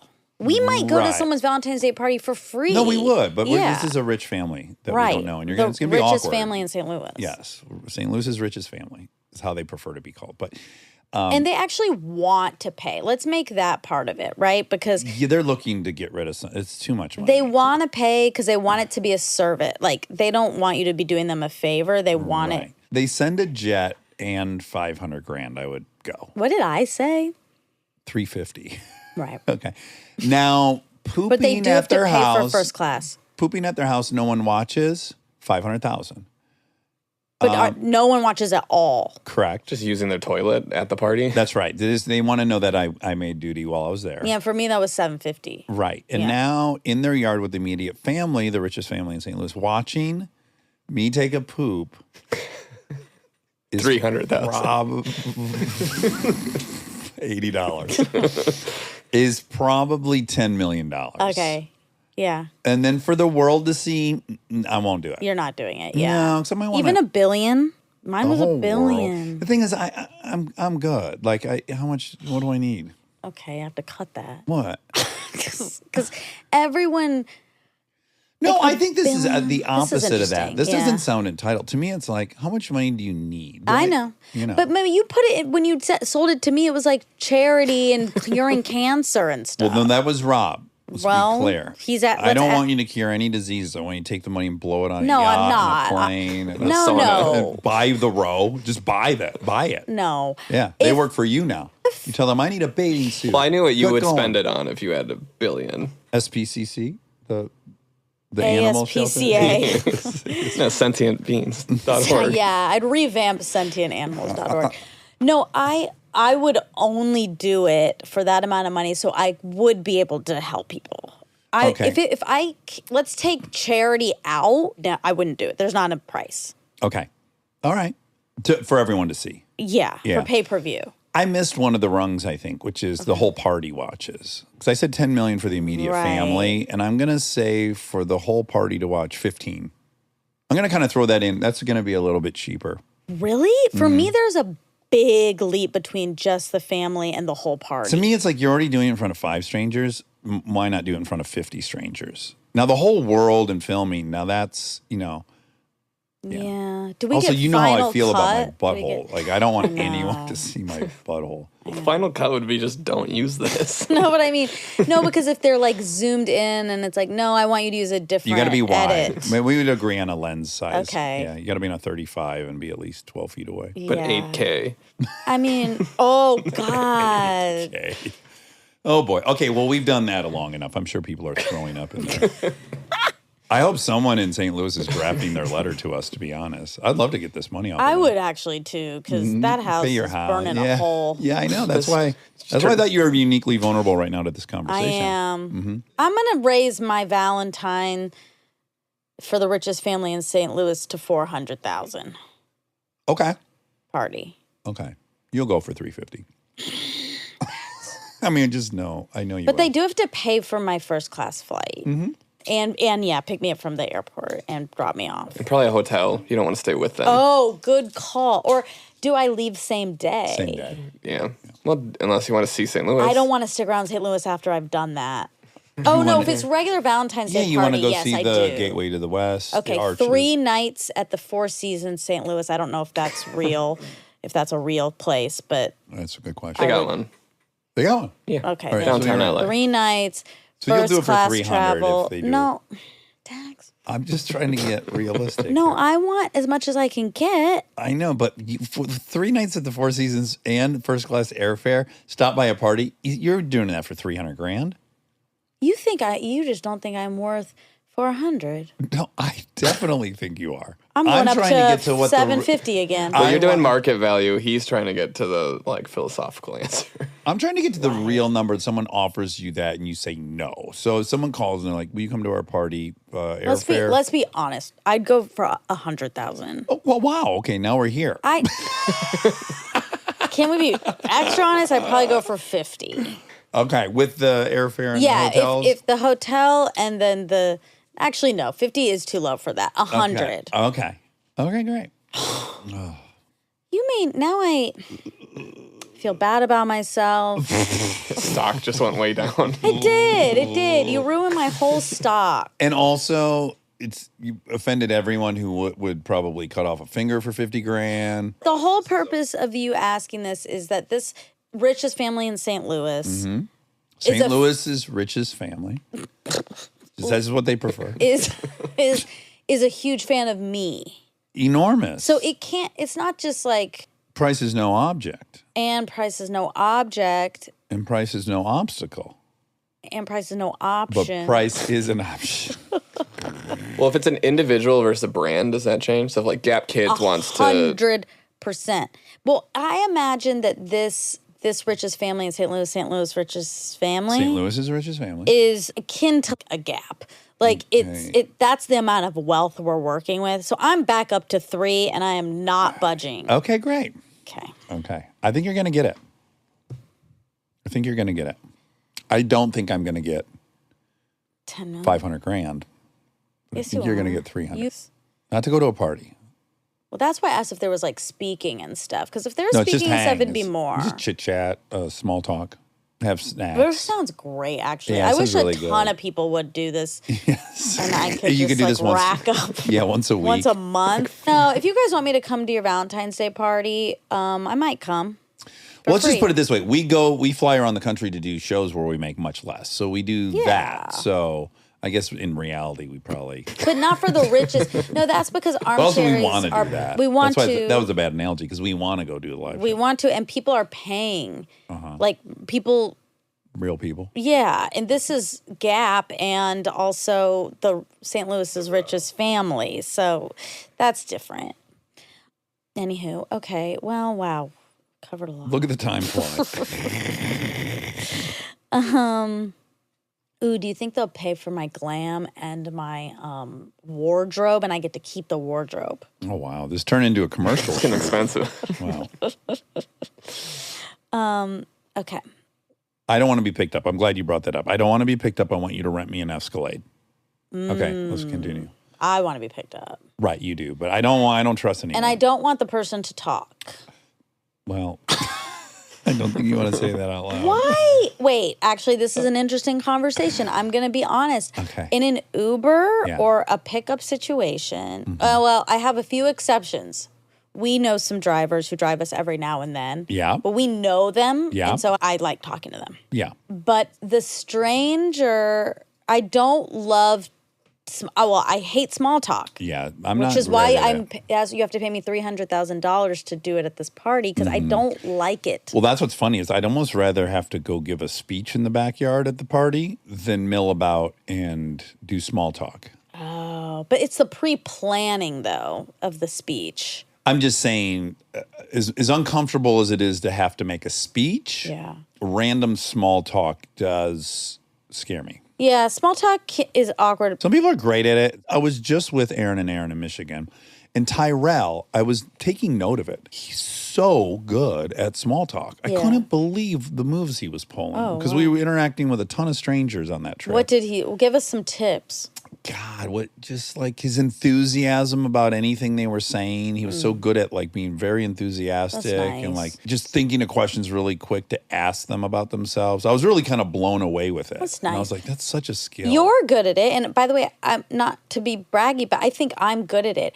I just don't like it. Like I can do it and you can do it. Yeah. But it's not preferred for me. And the worst is when you're in an Uber and then you're stuck there. Yeah. Captive audience. So I prefer. Can't you put on the thing? Yes. Don't talk to me. Yeah, you can, which Yeah. is when I added that to the driver thing, you made it sound like I was being a brat, but it's so ubiquitous of a thing that I think a lot of people relate to that it's on the app itself. But I love it when, by the way, caveat, I don't feel this way with armchairs. So if you're like, oh no, I know she doesn't like small talk, that's not how I feel. I love when armchairs come up. Same. 1,000%. Really? Yeah, that's very true. No, this is just like everyone's gathered in a spot and you're standing next to somebody and you have to awkwardly talk to them. I don't like that, being in an elevator and you got to awkwardly talk. Yeah. Back to the drivers, agreed with you for the most part on the Uber drivers, but interestingly, I love it when cab drivers talk to me. In fact, I want cab drivers to talk to me because they're always from somewhere else. So I want to know where they're from, how long they've been here, do they like it, do they hate it, what did they do at home? This is my dad also. I love it. He's always talking Yeah. to the It's like a big mystery. driver. You sit down and you're like, how'd you end up here? Yeah. What was the route that landed us together in this moving vehicle in Manhattan? It's I nice. I love It's it. nice.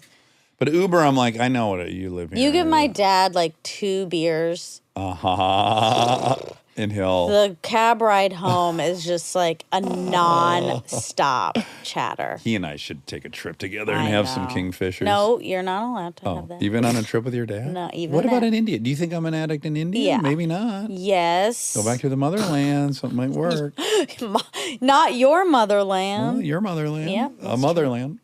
A motherland of some people.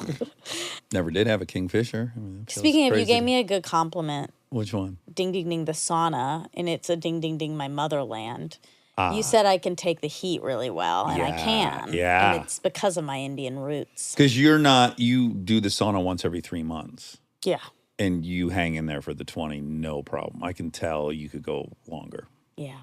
One time I was in there with my full clothes. Do you remember that? Yeah, that was crazy. That was crazy. That was That was sweating. dangerous. Anyway, okay, let's get into just a couple facts. Okay. We talked a lot up top about Altoids.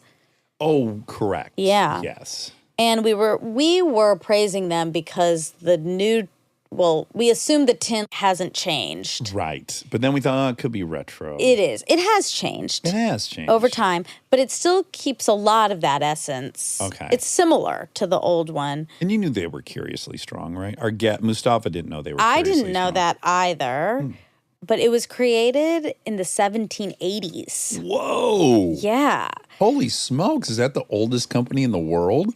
By the London-based Smith & Company, and became part of the Callard and Browser Company in the 19th century. The advertising slogan is the original celebrated curiously strong mints, referring to the high concentration of peppermint oil used in the original flavor lozenge. The mints were originally conceived as a lozenge intended to relieve intestinal discomfort. Oh. Yeah, kind of like a Duty Pepto. pains. Yeah. Well, peppermint's good for the stomach. It is. I use them for my breath, not my intestines. Well, so maybe I was using them wrong. it's Oh, wait, double. are you supposed to put them in anally? Yeah. I've been putting them in my mouth. Oh, no. It's okay. a rectal. Okay, that makes more sense. It's a suppository? Curiously suppository. Speaking of, I think, I'm not sure, but I think I might have to do some vaginal ones for the next freezing. Some what? Vaginal suppositories. And how do those work? You just stick 'em up insert there. just like a butt suppository. Like an Altoid. Just like, Just like you would an Altoid. I'm not 100% certain I will, but Okay. I might have to. Well, Rob has some experience with that if you need a hand. That's not funny. Okay. Sorry. Remember to be gentle. This was a practice round. For September 18th? September 18th. This was a test. And it And you did failed not it. pass. Okay, I'm glad we run these tests. Yeah, me too. How long did Michelangelo, how long did it take? Michelangelo to create to make David. the David. Yeah. Why did I got scared all of a sudden that it was not You thought the him. name of the statue was Michelangelo for a second. No, I didn't. Okay. I thought maybe it was Da Vinci. Oh, All of a sudden I got sure. scared. That's easy to mix those. The work was commissioned by the Opera del Duomo for the Cathedral of Florence in 1501 and took roughly 3 years to complete. 3 years. Chisel, chisel, chisel, chisel, chisel. He was only 26 at the time of the commission. Whoa. Wow. And 29 when it concluded? I guess so. I might have said Leonardo da Vinci in the episode. Did I say Michelangelo? I don't think you even... I could see me getting that wrong. Well, I said I was reading this book, and they asked Michelangelo, how did he make the David? No, that was a different episode. This Oh. one was... You didn't say that part, Oh, okay. but you I've just been brought on a it kick up. of saying Yeah. that, yeah. Well, I just read it in a book. Well, these young prodigies, Mm-hmm. just like the new U.S. Open women's Coco? Coco. Yeah. What is I she? love She's her. a I'm trying to teenager, get right? her. She's 19. 19. She's so... Did you see the video of her dad crying? I haven't seen any of it. I Oh just my saw God. headlines that a 19-year-old won. It's so sweet. Her dad... Well, first of all, there's this viral video now of her at the U.S. Open in maybe 2012 when Serena and Venus were playing. Okay. And she's like in the stands and As a she's baby? dancing. She's not a baby, but she's young. She's Ah. a little kid. She's there with her dad and she's dancing. Well, we know exactly how old she was, actually. Yeah. Do it. Would you say 2012? Yeah. So 11 years ago, and she's 19. She's 8. Yeah, she was 8. Okay. We did it. You did it.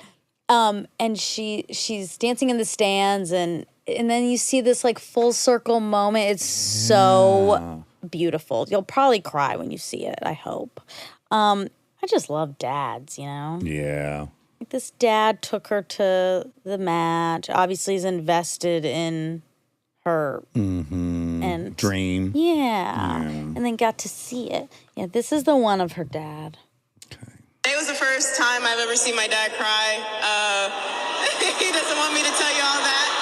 But he got caught in 4K. He got You know, caught. he thinks he's so hard, but it's not. So thank you guys. I mean, you believed in me from the beginning. I've been coming to this tournament. My dad took me to this tournament, sitting right there watching Venus and Serena compete.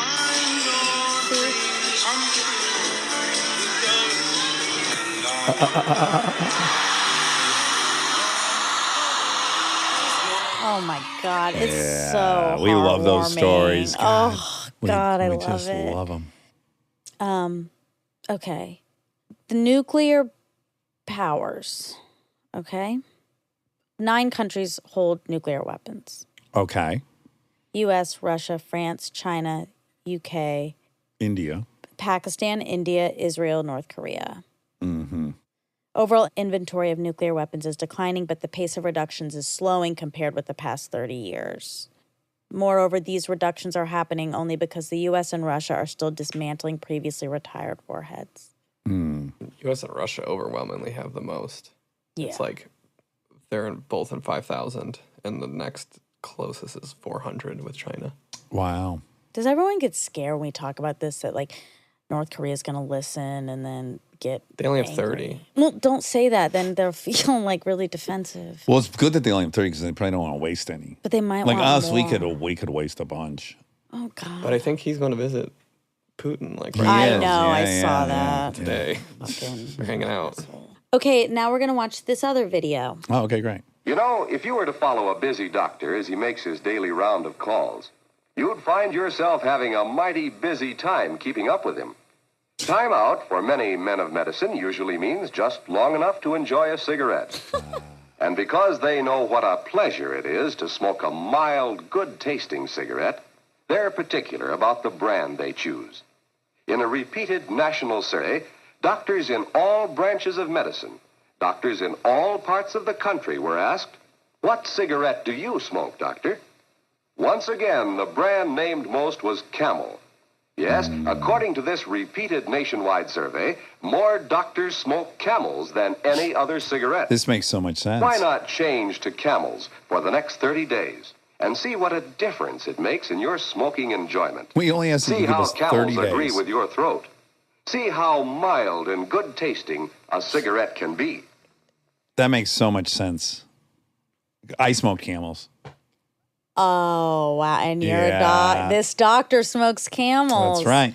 I mean, Smoked. I didn't even put that together. Wow. It's probably because I was just a doctor, and we are over-indexed on Camels. I was Camel Lights, but I don't think they existed at the time of that commercial. No. I liked it even milder than they were pitching. Let me just tell you, an original Camel's not that mild. Really? Oh no, that's a mouthful. Still never done it. Don't do it. Don't do it. Haven't done it. Don't regret it. Not gonna do it. Okay, so we talked about, well, for a second, you mentioned Quaaludes is the drug that we were able to eradicate. Uh-huh. I'm going to read, this is from Frontline. Oh, Very trusted brand. maybe even where I got my info. My guess is yes. Yeah. I'm going to read, though. I'm going to read. Okay. This is Taylor Swift's commencement speech. Oh my God. Okay. During the 1970s, Quaalude became a widely abused sleeping pill. The key chemical needed to make Quaalude was methaqualone, first developed in India, ding, ding, ding, in the 1950s as an anti-malarial drug. By the mid-60s, U.S. doctors began prescribing Quaalude as a non-addictive alternative to barbiturates. However, by the late 70s, illegal use of the drug had surged, especially among teenagers. Users would, quote, lude out, combining the drug with alcohol to achieve a drunken, sleepy high. Overuse could lead to respiratory arrest, delirium, kidney or liver damage, coma, and death.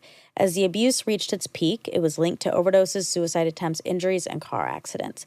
The drug supply came from legitimately manufactured pills diverted into the illegal drug trade and from counterfeit pills coming from South America and illegal labs within the United States. By 1981, the DEA ranked Quaalude use second only to marijuana and estimated that 80 to 90% of world production went into the illegal drug trade. And yet, within just a few years, the DEA got the problem of Quaalude abuse under control. By 1984, Quaaludes had all but disappeared from the U.S. marketplace. Gene Haslett, Hackman. played by Gene Hackman, Professor Gene Hackman. Gene Hayslip, the DEA's number 3 man at the time, was the idea man behind shutting down Quaaludes. He came up with a solution to go after Quaaludes at their source, the chemical manufacturers of methaqualone powder in West Germany, Austria, Hungary, and China. Hayslip traveled around the world convincing the government of every country with the factory that made the chemical to shut down its trade. Well, it took some time, but in the end, the Colombians would no longer get their drug powder, Hayslip tells Frontline. They didn't know what to do. They gave it up. We eliminated the problem. We beat them. Only time. I think it's the only time. The factory, so now we know the countries. Right, and I was wrong. What did I say, Switzerland or something? I thought it was only man. Yeah. At least I got Germany. That's a neighbor. And Hungary. You did great. Yeah. You mainly knew. The main thrust of my point was that the DA did shut down they did. once. Yeah. They did. And then it is said that the same thing could be done for meth. Do you think now? Now it's like so proliferated. Well, still meth is only made in India, I think.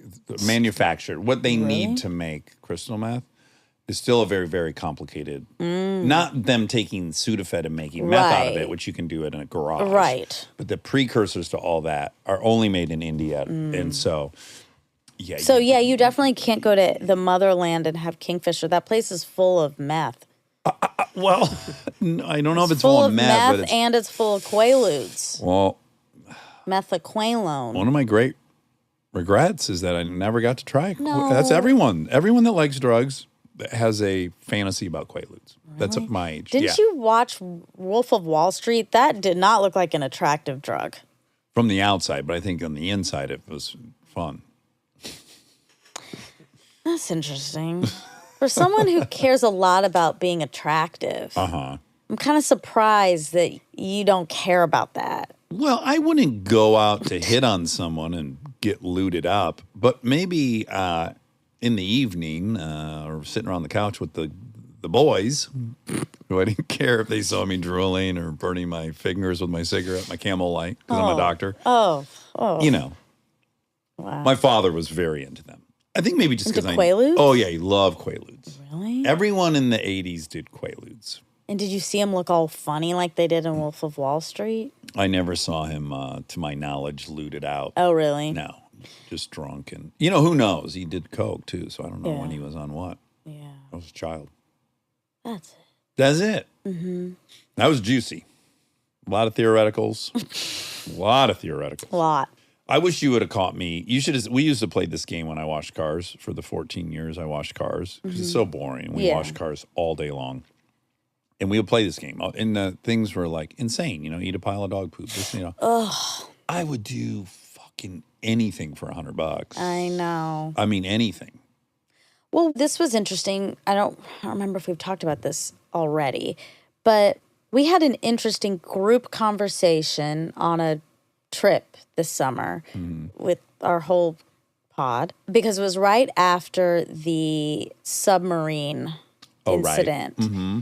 And somehow we got on the subject of how much would you need to, maybe it was to do that. To go down in that submarine? Again. And that varies across the board. And and it is worth saying, few of us were like, no money, like absolutely no money. Huge luxury. Yes. Mm-hmm.